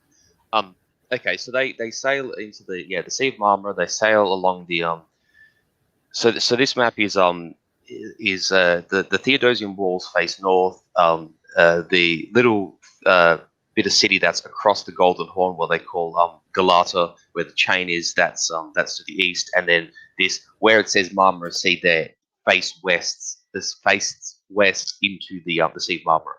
So the fleet sort of sails past the Great Palace there, around what is literally called the Golden Horn, and the first part of the fleet lands soldiers upon the other side of the Golden Horn, surrounding Galata. Meanwhile, the other part of the army, which is the land army, invests against the Theodosian walls, and that happens I believe they start the siege about 10th of July or 11th of July, I think, in the first week of July, and so the first thing that the Venetians do is they attack Galata because they have this massive superiority of ship numbers in the fleet. They attack the Galata, they take it, they manage to break the chain, and as a result of this, and having done this really really early in the siege, the Imperial army is forced to take soldiers away from the main Theodosian walls and rotate some of its forces to face eastwards along the seawall. Because if you follow this diagram from the Bloshane, which is in the top right top corner of where the Golden Horn meets the end of the Theodosian wall here at the top of the picture, that seawall basically runs the entire perimeter of the city, and so with that chain broken across the Galata, they are forced to place soldiers there to guard against an amphibious attack, essentially. And the walls, water. the walls along the coast, Marcus. Sorry to interrupt, but the walls along the coast are much less daunting than the Theodosian walls, right?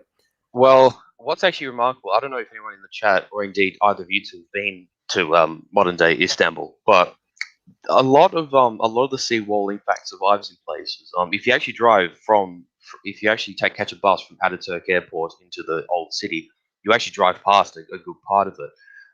And yes, you're right, Columba, they are less imposing, but compared to most walls that would exist in this period, those seawalls are still extremely large. They're still it's still nothing to be sniffed at. Yeah.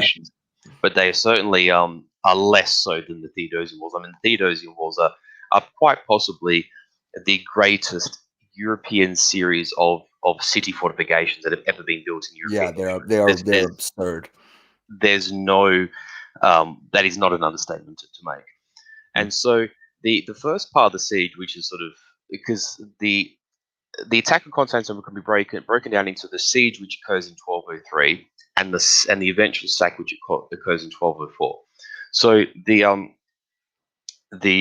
siege of Constantinople, the initial part, is essentially the part of the campaign where the Crusaders, the Venetians, and the Franks are attempting to support the deposed Isaac II and his son Alexios IV to put them on the throne, which they eventually do. But the Venetians don't arrive in time, or rather, by the time the Venetians arrive, the Byzantines, the East Romans have had some time to respond. The Varangian Guard are there to defend the city. There's approximately a force of 15,000 men defending the city. And what is actually tragic for, you might say, the East Romans themselves, and Alexius III, is that at one point in time in this fight, I think it's in the last week of July, Alexius the third is eventually goaded into action by the head of the Varangian Guard and by his advisors. And this source from the same book that I read the excerpt from Dandolo and his blindness from, it's a book, Jonathan Phillips, which is probably one of the best modern day sort of secondary sources about the Fourth Crusade and the sack of Constantinople. He makes this statement here. I'll read it.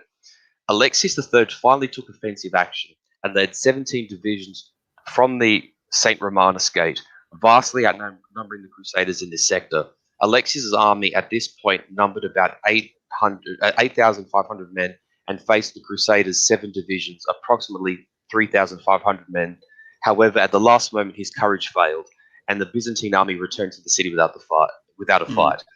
And it's because he does this, he sort of achieved, what you might call a tactical localized superiority at this point of the wall, and just falters. He's not a soldier. He's not a warrior emperor, Alexius III. And this really stymies him. This is kind of his end now, because there's no way the city has faith in his ability to defend the city. Yeah. Whereas if he had, I mean, it seems to be a fundamental rule of war, right? That a victory, even if it's a relatively small victory, it can stop you. I guess in modern parlance, it would be tilting. The momentum will come back in your favor, right? The people, their confidence will grow once they see this, and he easily could have taken on this 3,000. But yeah, he just I don't know, has a bout of cowardice or anxiety. Exactly. And to buttress this point made by Phillips in the book, leading up to the St. Romanus Gate, skirmish, let's call it. The Venetians actually attacked from Galata across the Golden Horn against the seawalls and are repelled. And the Varangians themselves are sort of interdispersed between manning parts of the Theodosian Wall alongside both, you might say, the residual elements of the imperial tagma that still exist at this point in time, which are much, much weaker from when we've previously talked about the tagma, and some of the localized thematic troops and levy troops in the areas surrounding Constantinople, which could be brought into the city before the attack happened, right? So this sort of constitutes the majority of the 15,000 men who are defending the city. And so the Venetians attack the seawall, are repulsed by both their just ship attacks and their attempts to scale the walls. They're both repulsed.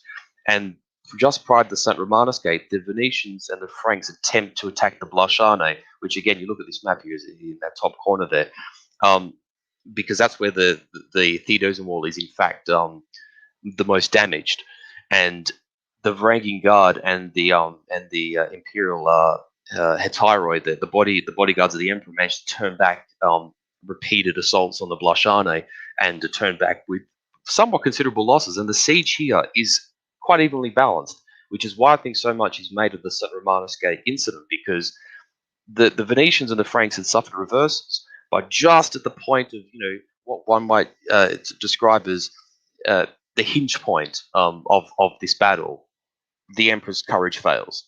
And so eventually Alexius, I actually can't remember the exact circumstances, but he's deposed after this. Well, I mean, it's worse than that. I mean, as someone has mentioned in the chat, TWT, not only does he flees the city, he's not just deposed, he's fled, and then afterwards he's deposed. But that's right. He goes into Thracia, doesn't he? That's right. Yeah. And then he steals a vast amount of the royal treasury at the same time, just at a moment where it's basically needed to pay off. Because basically after this, Alexios is brought on because Isaac II is brought in as basically a desperate emperor. He's blinded, obviously he can't rule. So as a result of negotiations, Isaac IV actually is restored to the throne, and his raison d'etre for existing now is as co-emperor with his father, who's obviously basically made politically irrelevant by his blinding, has to find a way to pay the Crusaders for the vast amounts of silver that they were promised. And of course, because most of the treasury has been taken away, this involves melting down most of the beautiful monuments in the city, turning them into core metal and just sending them off to the Byzantines. And of course, this causes a major turn against not just Alexios, but against all Latins within the city at the same time.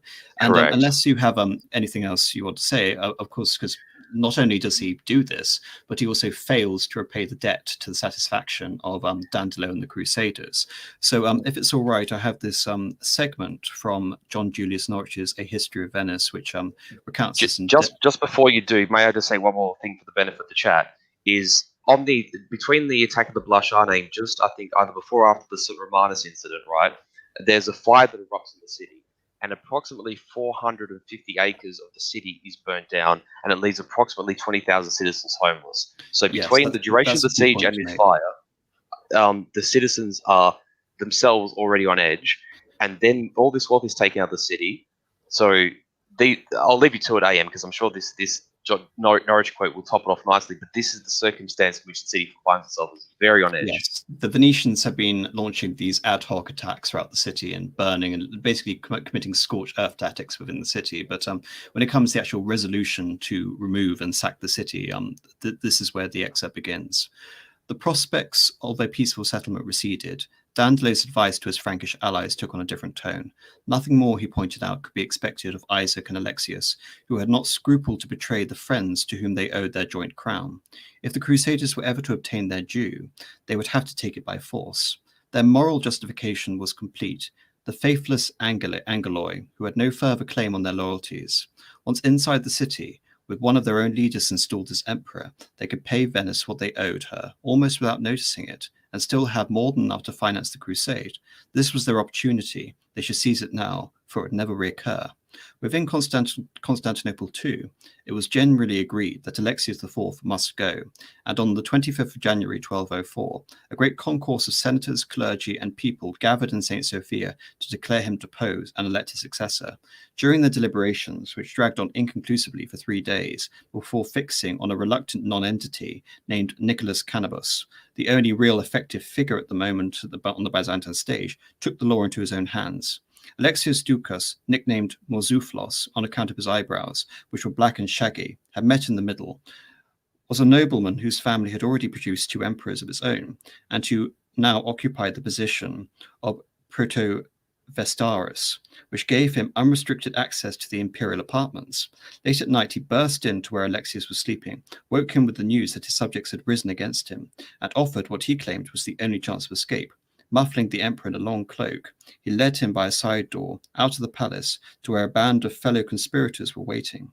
The unhappy youth was then clapped into irons and consigned to a dungeon, where, having survived 2 attempts to poison him, he eventually succumbed to the bowstring. At about the same time, the blind father also died. Villard-Douin, with the impregnable naivety that characterizes the chronicle, and just for context, Geoffrey Villard-Douin is one of the principal sources for this period, as he wrote on the conquest of Constantinople, albeit, of course, from the Frankish side, and his family would later be empowered in the Francocratia. Attributes to his demise to a sudden sickness brought on the news of Alexius's fate. It did not seem to have struck him that so convenient a malady might have been artificially induced. His rivals once eliminated, and Nicholas Cannabus having retired with relief into obscurity, Mourzouflos was crowned in St. Sophia as Alexius V. Once in control, he immediately began to show those qualities of leadership that the empire had lacked for so long. For the first time since the Crusaders' arrival, the walls and towers were properly manned, while workmen sweated day and night strengthening them and raising them higher. To the Franks, one thing was plain, that there was to be no more negotiation, far less any question of further payments on a debt for which the new emperor in any case bore no responsibility. An all-out attempt on the city was their only chance, and now that Mourzouflos had revealed himself in turn as a usurper and a murderer to boot, they were morally in an even stronger position than if they had moved against Alexius, a legitimate emperor, and their erstwhile ally. It was exactly what Enrico Dandolo had been saying for months, and from that moment of Mourzouflos' coup, the old Doge seems to have been recognized by the Venetians and Franks alike as the leader of the entire expedition. Boniface of Montferrat strove to maintain his influence, with the imperial crown almost within his grasp. It was more than ever vital to him that it should. But his association with the deposed emperor had been too close, and now that Alexius IV was gone, he found himself in some degree discredited. Besides, he had links with the Genoese, and Dandolo knew it. Early in March, there began a series of council meetings in the camp at Galata. They were concerned less with the plan of attack. Despite Mourzouflos' work on the defences, its success was apparently considered a foregone conclusion, than with the future administration of the empire after its conquest. It was agreed that the Crusaders and the Venetians should each appoint 6 delegates in an electoral committee, and at this point, that committee should elect a new emperor. If, as was expected, they decided on a Frank, then the patriarch should be a Venetian, otherwise vice versa. The emperor would receive a quarter of the city and of the empire, including the 2 chief planaces of the Blackenay on the Golden Horn and the old Boucaleon Palace on the Marmara. The remaining 3 quarters should be divided equally, half to Venice and half in fief to the Crusading Knights. For the Venetian portion, the Doge was specifically absolved from the need to do the emperor homage. All plunder taken was to be brought to an agreed spot and distributed in similar proportions. Finally, the parties were to undertake not to leave Constantinople for a full year until March 1505 at the earliest. The attack began on Friday morning, 9th of April.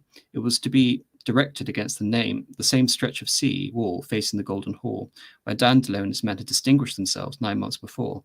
This time, however, it failed. The new higher walls and towers, no longer accessible from the Venetian mastheads, provided useful platforms from which the Greek catapults could create havoc among the besiegers below. By mid-afternoon, the attackers had begun to re-embark their men. Horses and equipment beat their way back to Galata and for safety. The next 2 days were spent in repairing the damage. Then, on Monday, the assault was renewed. This time, the Venetians lashed their ships together in pairs, thus contriving to throw twice as much weight as before against each tower. Soon, too, a strong north wind blew up, driving the vessels farther up the breach, below the walls, than the oarsmen could ever have done, and allowing the besiegers to work under the cover of makeshift shelters, stretching from one mast to another.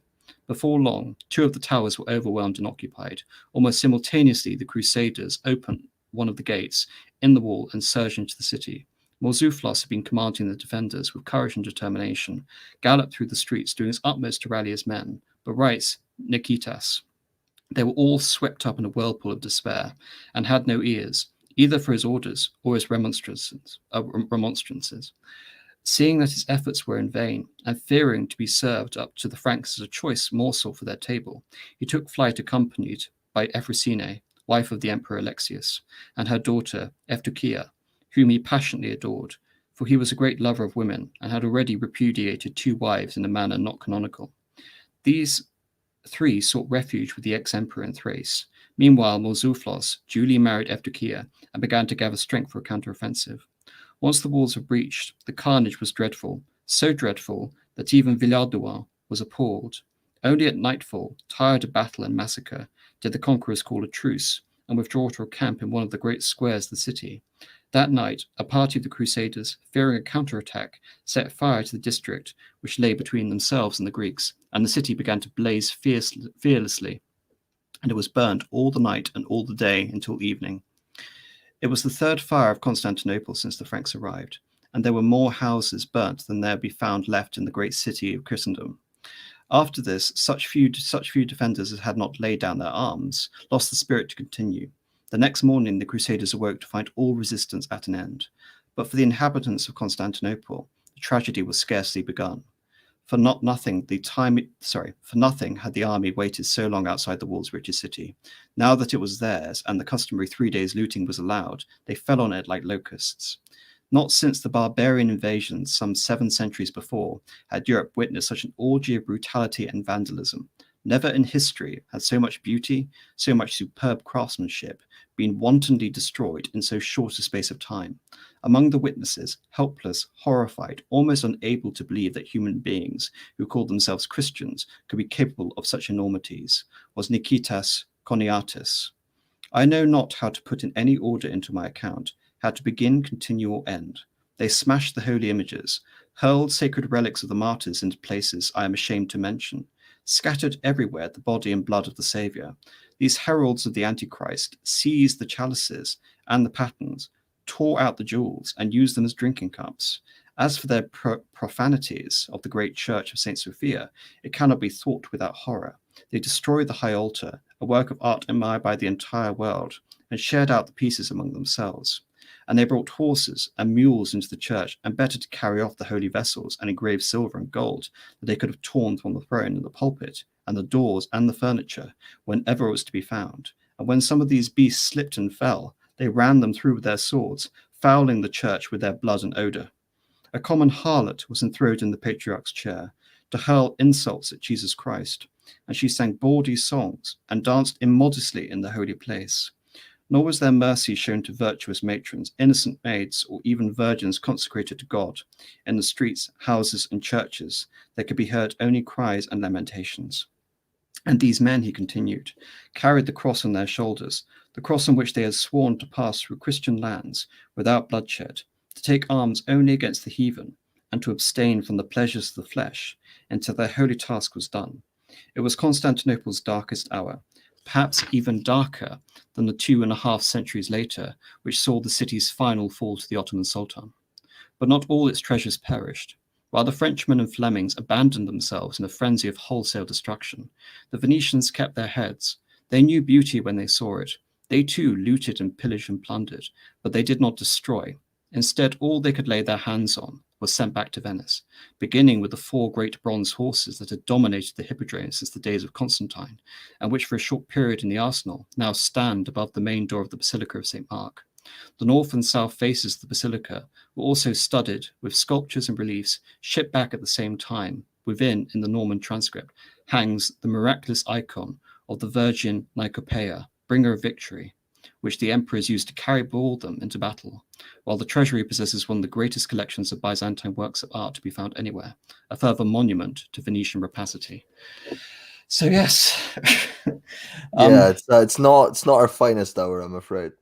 I believe also there was apparently a monumental statue by, I think it was Lysippos, who was Alexander the Great's personal sculptor and portraitist, and there was a sculpture of Hercules, which I believe they just melted down. And there's lots of stuff like this.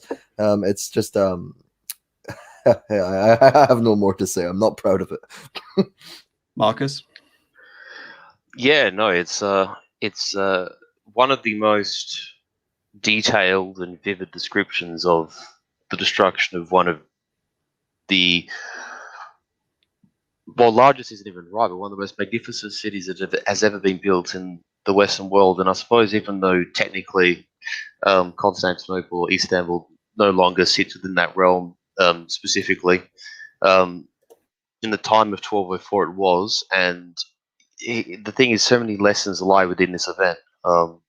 And I think one of the greatest tragedies, and you have referenced in this several times that I am of Italian descent, and I sort of have a take either way because I'm also a vivid Byzantophile, and 1204 is quite a distressing a thing, and we can go through 12 years of education, not hear of it in the modern day, and yet it is arguably one of the most tragic catastrophes of Western civilization. This attack by Venetians and Franks on a sort of a, you might say, a worthy notion of venturing on crusade to attack Egypt and to secure, pardon if I butcher the pronunciation of this, but of Outroma, of the Crusader states. Yeah. This attack is instead directed north through the Aegean, and it is a stab in the chest of this Hellenic East Roman Empire. And as much as it doesn't definitively end the empire, in one foul swoop, you might say it is both a portent and it is a precursor to what eventually befalls them in 1453. Definitely. I will say, when I was reading up on the sack, I found a quote by the same guy, Nikitas, and he describes the aristocrats, the Greek aristocrats and the patriarchs sort of leaving the city with destitute and being mocked by the poor people in the surrounding areas. And I just thought I'd just read this little quote. So he says, the peasants and common riffraff jeered at those of us from Byzantium, and were thick-headed enough to call our miserable poverty and nakedness equality. Many were only too happy to accept this outrage, saying, "Blessed be the Lord that we have grown rich," and buying up for next to nothing the property that their fellow countrymen were forced to offer for sale, for they had not yet had much to do with the beef-eating Latins, and they did not know that they served a wine as pure and unmixed as unadulterated bile, nor that they would treat the Byzantines with utter contempt. And so there's this idea of, we have these resentments that are built up from, I suppose, taxation and the nature of the rule and the stress of the situation, and even the people surrounding the city have no sympathy for the Byzantines. So yes, so as indicated in that little segment, we already have the planning of the future division orchestrated again under the leadership of Enrico Dandolo, who had basically circumvented Boniface at Montferrat and correctly assumed the idea that Boniface wanted to become Latin emperor. Now, in terms of like what the implications of this, obviously there was an emperor of the Romans, there was the Holy Roman Emperor, and there was no assumption in the minds of the Crusaders that this was somehow like an imperial contestation or some sort of usurpation.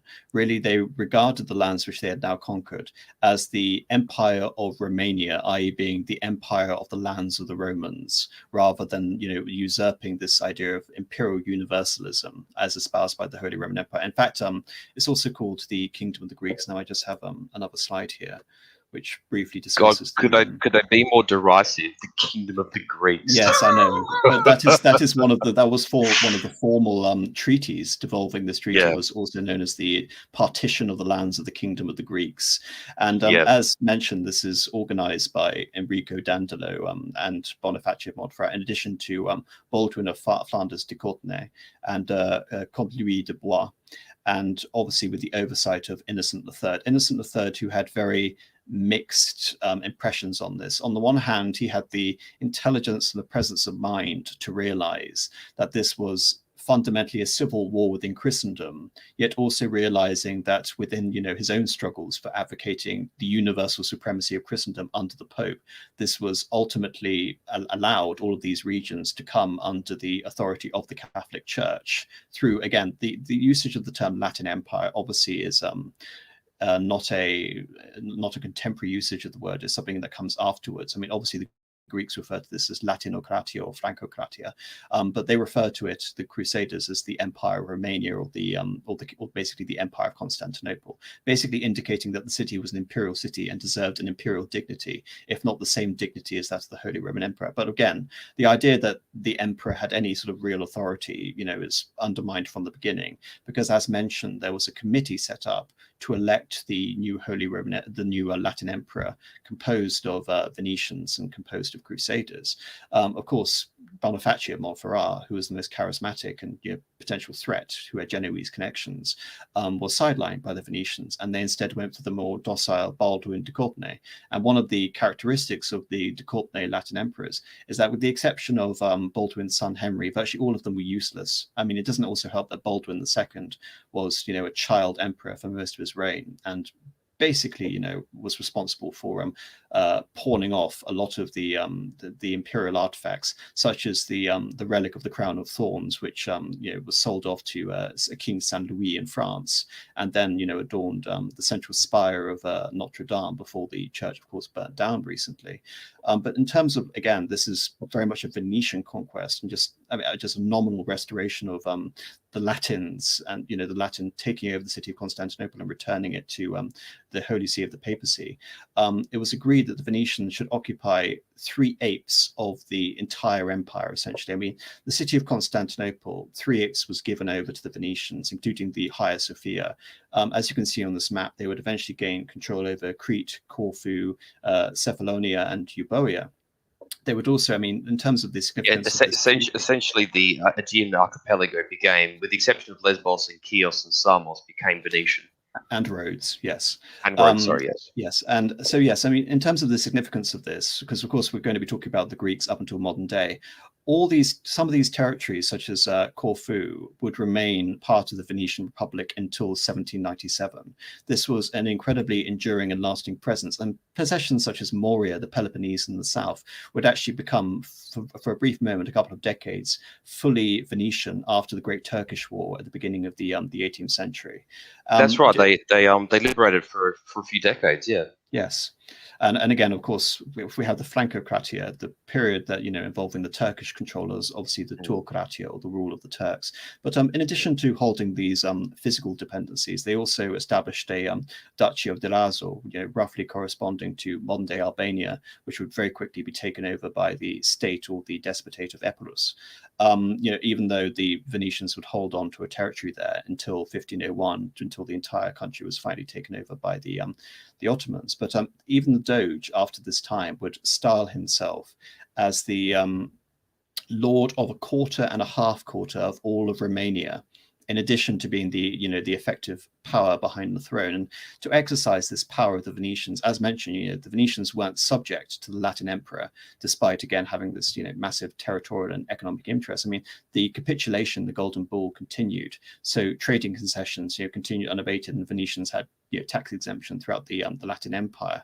But there was an official who led this 6-member council called the Podesta, who basically acted as a kind of proconsul or vice regent, who could basically veto the emperor's decisions when it countermanded Venetian interests. So very much this is a conquest of the Byzantine Empire in many respects by the interests of the Venetian Republic, who have now become obviously one of the great powers of the maritime world. And again, Enrico Dandolo, he achieves this and then dies, as you mentioned, Marcus, at the age of 90 in 1205. One of also the achievements of Enrico Dandolo in furthering Venetian interest was keeping out the Genoese for a couple of hundred years. I mean, the Genoese would arrive, they would establish obviously a colony in Constantinople, colonies in the Black Sea, in the Crimea, in Azov at the center of the Don, but they would also and famously they rebuild the Galata, like the Galata yes. tower that is existent in Istanbul today was built by the Genoese at this point. Yes, Galata would become the center of a Genoese colony, which would remain there even during the 1453 conquest by Mehmed II. Rhodes would temporarily keep flipping sides between the Genoese and the Empire of Nicaea, then ultimately the Byzantine Empire under the Paleologos, until the region was definitively ceded to the Knights Hospitaller, who originally had their headquarters in Antioch, then moved to Rhodes, and then ultimately would move to Malta in the 16th century. And this was not a good time to be in Constantinople, right? I mean, from what I've read, the population shrank even more. Oh yes, absolutely. Yes, I mean, not by a huge amount. It's not only the effective conquest of the city and the sacking, but the population basically dwindled to probably a fifth of the population before the sacking, kept dwindling during the Paleologos dynasty. I mean, the Latin Empire was basically bankrupt because one of the great things it did, of course, was that not trusting the vast imperial bureaucratic apparatus which it had inherited, basically disbanded it and imposed feudalism all across Greece as well. So we have, the fracturing of this territory in red really into more smaller principalities, in addition to all the Venetian influence I mentioned. I mean, we have the Duchy of Achaia in the south. We have the Duchy of Athens. I mean, these were very long-lasting institutions. I mean, the Duchy of Achaia would last 230 years. The Duchy of Athens would outlast Constantinople itself, it falling in 1458 Turks. Thessalonica was given as a commiseration prize to Bonifacio of Monteferrat for failing to take over as the emperor.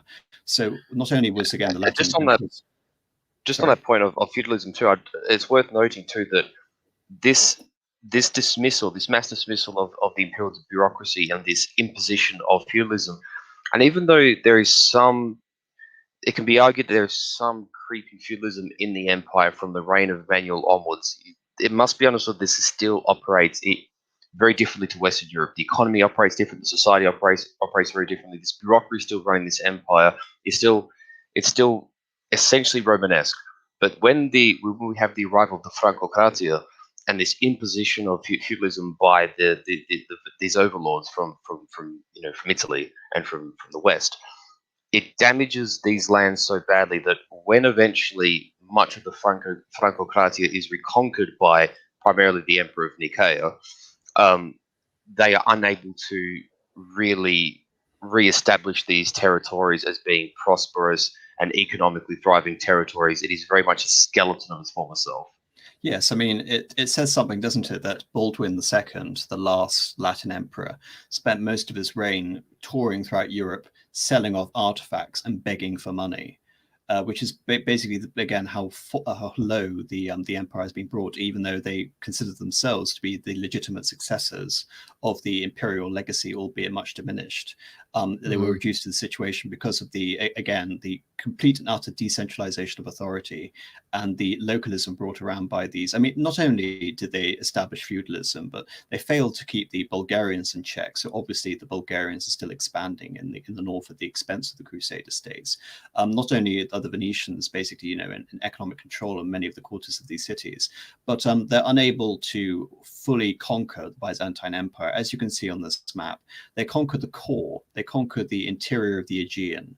But I think this, again, just in terms of before we get onto the successor states, one also thing to mention is they obviously got rid of the primacy of the Orthodox Church in this region. They replaced the Orthodox clergy with a Roman Catholic clergy, albeit, the conversion was very much stunted, and, Orthodox populations basically, continued living out their lives, albeit virtually all of the bishops have been switched and replaced with Catholic ones, including the ecumenical patriarch of Constantinople, who now officiated over the Latin Emperor as a Catholic archbishop combined with a papal legate, basically sharing out the power between them.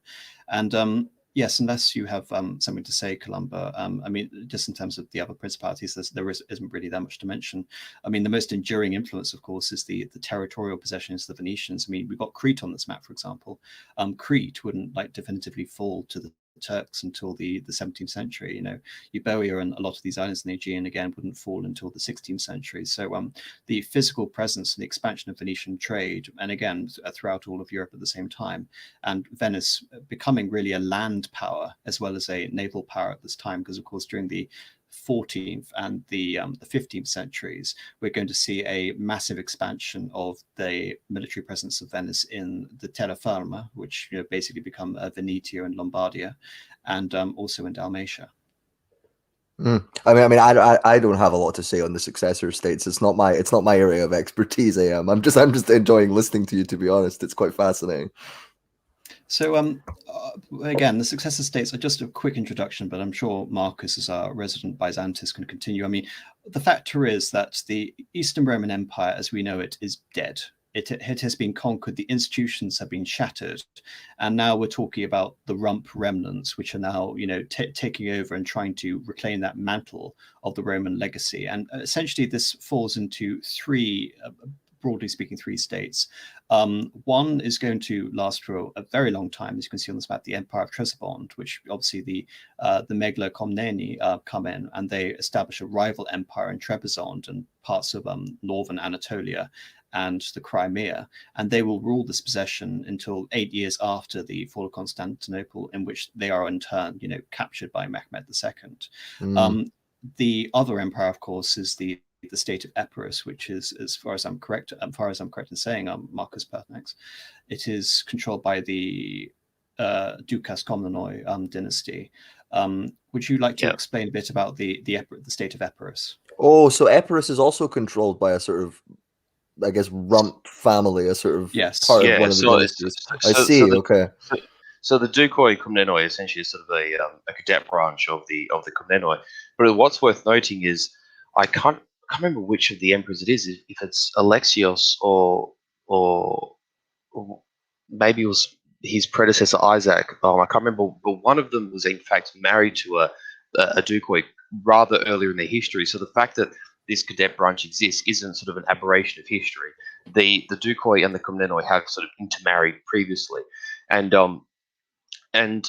what we sort of have here is in a really strange way. And I hate to harp on about sort of themes and the themata, but the ability of these breakaway regimes to sustain, if I may use the word, Romanitas in the East Roman context is sort of testament to the fact that even though this system has waned over time and has been waning for the better part of, by 1204, it had been waning for 150 years. And even though the Komnenoi, certainly the three strong emperors of its dynasty, Alexios, John II, and Manuel, the provinces themselves, what the Latins hadn't carved out for themselves, and what had not been lost to the Seljuks in Anatolia and the Bulgarians and the nascent Serbian kingdom in the northern Balkans, there's still this ability for the empire to sort of cling on to quite core and important territories, sort of within its core lands. I mean, at this point, But it's more important than territories, if I understand what you're saying, because you say they preserved Romanitas, and one of the key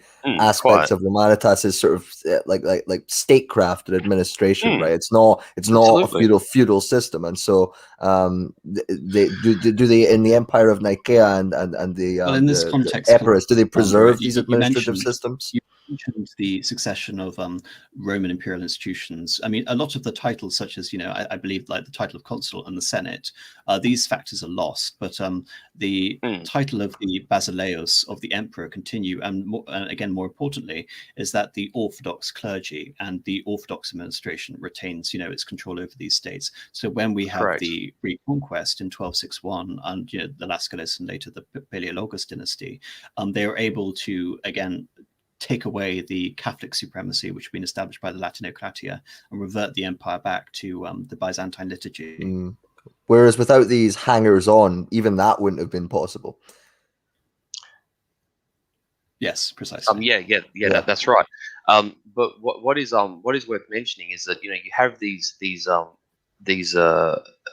I could use the word leaders within the Byzantine aristocracy and certainly amongst the nobility, because I mean, we have, well, as Apostolic mentioned in that very extensive and very detailed extraction from did you quote Coniates when you were talking about the end of from Coniates, that it was a Ducas Muzzleplos who becomes emperor at the dying at the real dying light of the siege.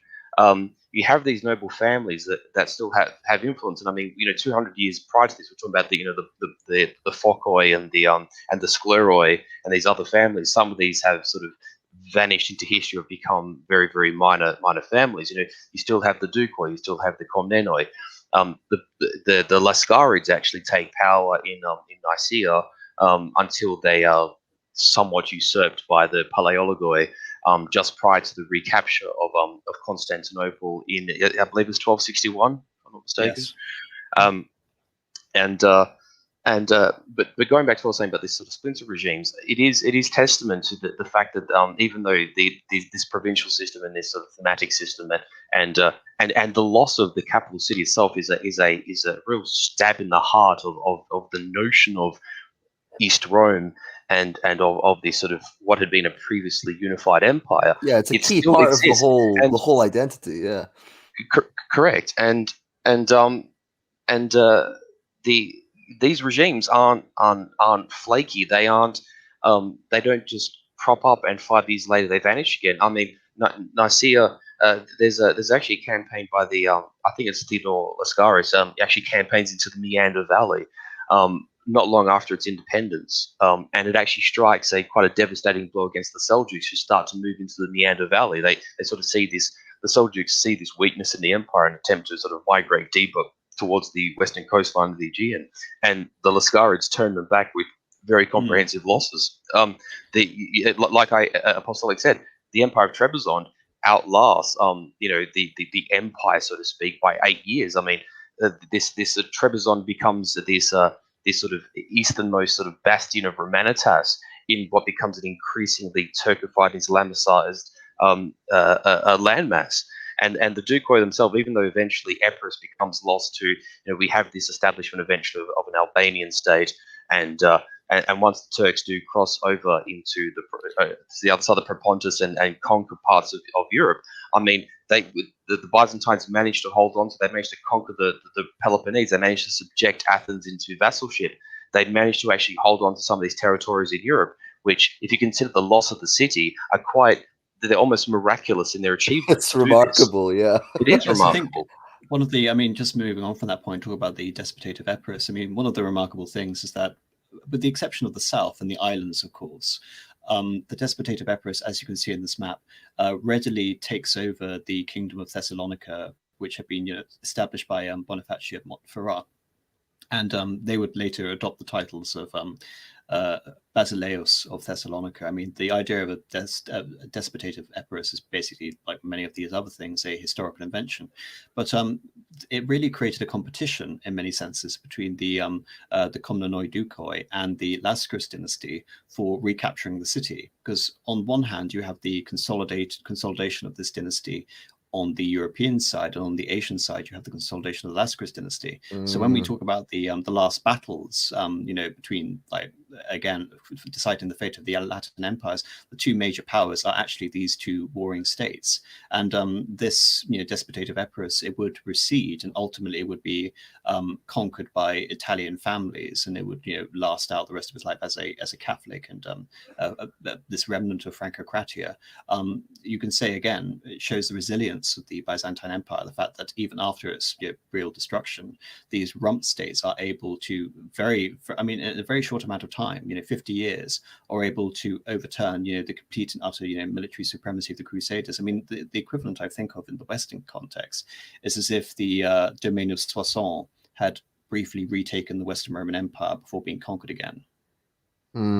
Yeah, I don't quite understand how it's possible, to be honest. I mean, where are they getting the money? It's ludicrous. But I think, yeah, again, you must admire their tenacity. You have the benefit of having a hated occupying power, which is sucking, again, the economic lifeblood out of this region. And you have a very, again, focused, resilient, Orthodox population, which haven't been converted, led by members of dynasties which go back to the the original empire. The fact that these dynasties weren't all wiped out by the Latins is basically also something that condemned them, because it gave the Byzantine successor states a ready crop of leaders to draw from. I mean, the fact that this tiny little rump state of Trebizond should happen to host one of the greatest of all the Byzantine dynasties is really quite incredible when you think about it. And also, too, I spoke about the system when I was speaking before. And the thing is, in the imperial system, you're going to have, I mean, the system does evolve. It's not necessarily a case of the Thaumatoi. The Thaumatoi were going to be commanded by a Strategoi or by a Comes necessarily. I mean, by the point of the siege of Constantinople, 12034, it's a rather diminished system, and there's far more variability in terms of its governance and how it operates and what have you. But like, for instance, it's because there is a branch of the Komnenoi Dukoy that are governing portions of the western peripheries of the empire, of the what is today mainland Greece. These Greek provinces gives them the ability to establish a regime because they're physically there. They have estates and holdings there, and they govern the area. And that's also true of the Lascarids, and I'm trying to think who they married into. Was it the Vatatzes? I think was a part of the Lascarid family, which allows them to establish this breakaway regime in Nicaea. And the fact that these cities too, we're talking, Nicopolis, Dyrrachium, Nicaea, Smyrna, Bursa, Nicomedia. These are large, Dorileon, Sinope, Trebizond, Kerasunta. These are large and important cities, or in varying degrees, large, medium-sized towns and cities, which are important. And they are, because these places haven't been impacted by too much medieval feudalism, they have thriving local economies. They still have relatively high populations. they allow these breakaway regimes to sort of coalesce this strength to actually hold off. Well, firstly the Latins, but in the case of the Epirus regime, incursions from the Serbs and the Bulgarians, and in the case of the Nicaeans and the Trebizond Empire, incursions from the Seljuks. I mean, at this point in time, actually, not long after these events, the Seljuk regime, the Seljuk Sultanate, in fact, collapses and implodes. Yes, and, I should and say these breakaway regimes outlast them. Yes, it says quite a lot that the Byzantine rump states are able to outlast the Seljuk Empire, and that again the Seljuk Empire collapses into these Beyliks. But again, this is a stream for another time. I think that's Marcus's wonderful way I was just referencing that. But yeah, I wasn't going. Yes, to. it's a wonderful. You don't want to go for another 2 hours, guys. No, it's a wonderful way to end the stream, because I think it's a bit like Siegfried's funeral march. It's a long, depressing dirge with a little hint of optimism towards the end for the next 200 years. Can I offer a nice little maybe a positive tidbit just on that note?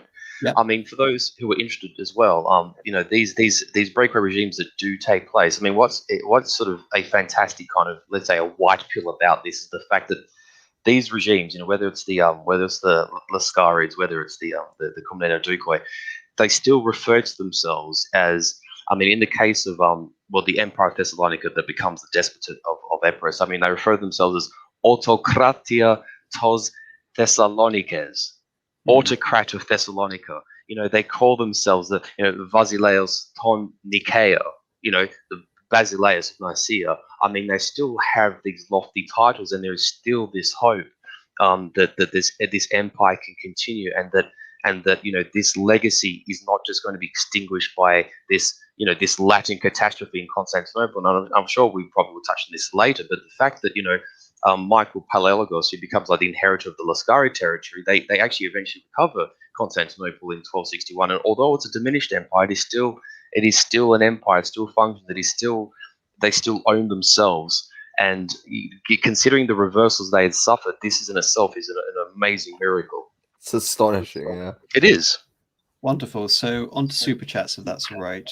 Oh, we have super chats. Oh, good. Yes, we do. From Narco Republican sorry, there's a bit of I can hear my voice coming through someone's Sorry, that's me. From Narco Republican for $5. Thank you very much. Wonderful thumbnails. May I suggest updating the titles of the videos to distinguish them as well? Also, any plans to cover the Risorgimento?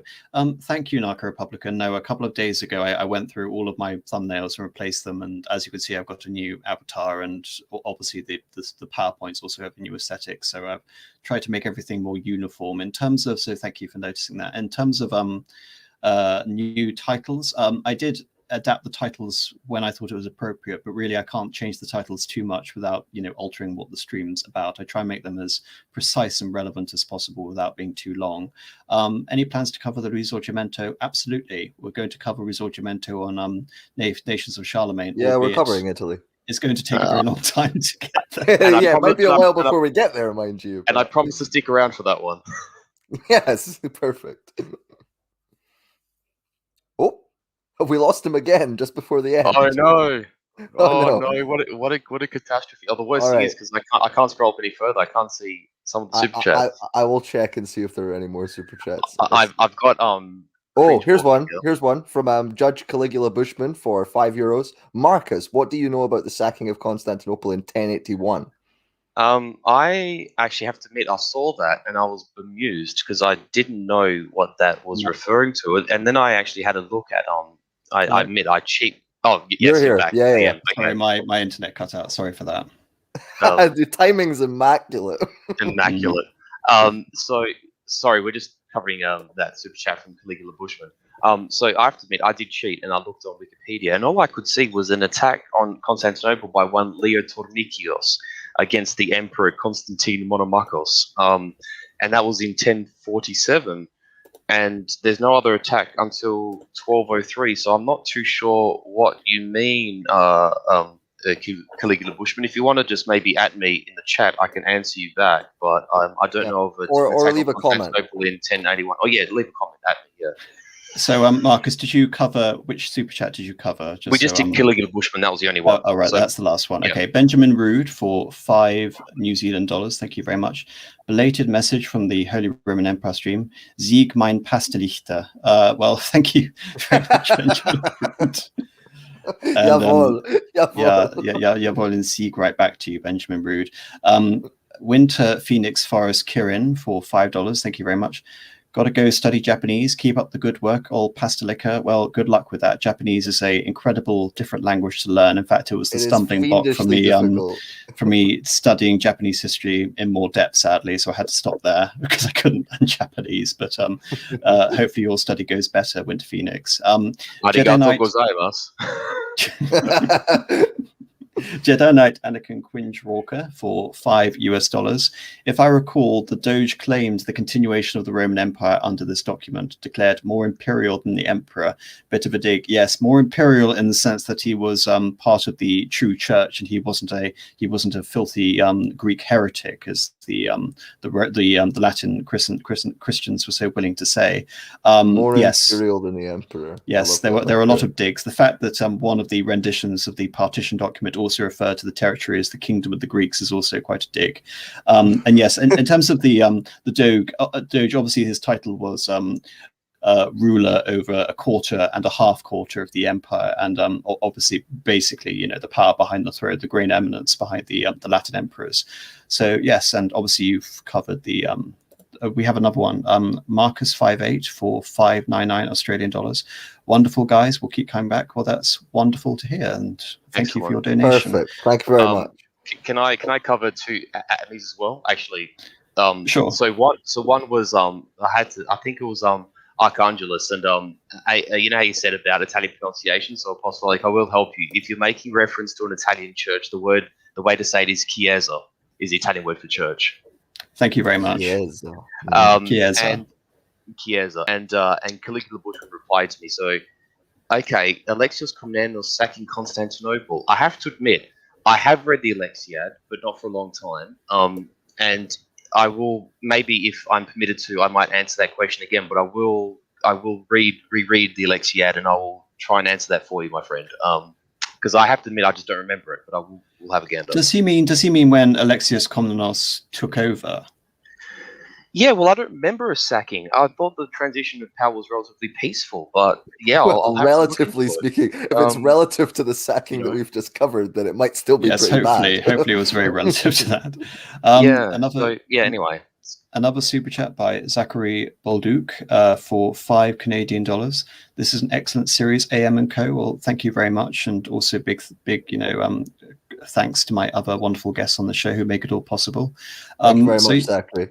So yes, just one last thing. Big thanks to all my patrons, which is wonderful and keeps the channel going. If anyone has any interest in donating to this channel, please again subscribe through the description. There's a what word am I looking for? Link in description. Also another little note for people who are subscribed to the channel, if your name is on this list, I've added a new feature over there, which is the ability to vote on topics for heterodox. So if you go over there and vote, I've got a list of options for you to choose from, also possibly an incentive for anyone who wants to join. Other than that, just like, share, and leave a comment on the video helps a lot, and it really comes to you guys. Anything you want to shill? Ring the bell. Nope. I have this article which I almost have finished. I'm going to be sending it over to the raw egg nationalist on Twitter soon, and hopefully it'll be in his magazine. Nice. I'm talking about Clovis, and I'm also talking about Cabeza de Vaca, who had an incredible life. Got lost on the Narvaez expedition and spent something like 8 years wandering around southern United States, became a sort of healer to Indian tribes and what have you, and he wrote a relación, a sort of a story of it when he got back to Spain. So I'm covering that because it's not a very well known tale, but apart from that, nothing to shill apart from bitter tweets. Marcus? No, I have very little for myself, actually. I apologize for anyone for the delay in photos. I was meant to actually collect said olive oil this week, but we've been locked down for another week in where I am, so I'm not actually going anywhere. It is a disgrace, and I was meant to actually go help my father with some bringing some little lammies to into the world. But no, I have to sit in my house in the city and just read books like a monk. So I guess I'll wait until next week's stream. I'll see you all next time. But of Yes, course, thank indeed. you everyone. It's been a pleasure. Thanks, boys. Yes, one final thing to note is Heterodox this Wednesday is talking about the Blessed Charles, last Emperor of Austria-Hungary, with Charles Goulombe. So if anyone's interested in that sort of topic, it sort of follows on from that conversation I had with AA on Austria-Hungary, which again we'll hopefully talk about on this channel at one point. So yes, thanks everyone. Thank you for all the super chats. Thank you again to my wonderful guests for making such wonderful contributions, and good night. Night, everyone. Good night, everyone.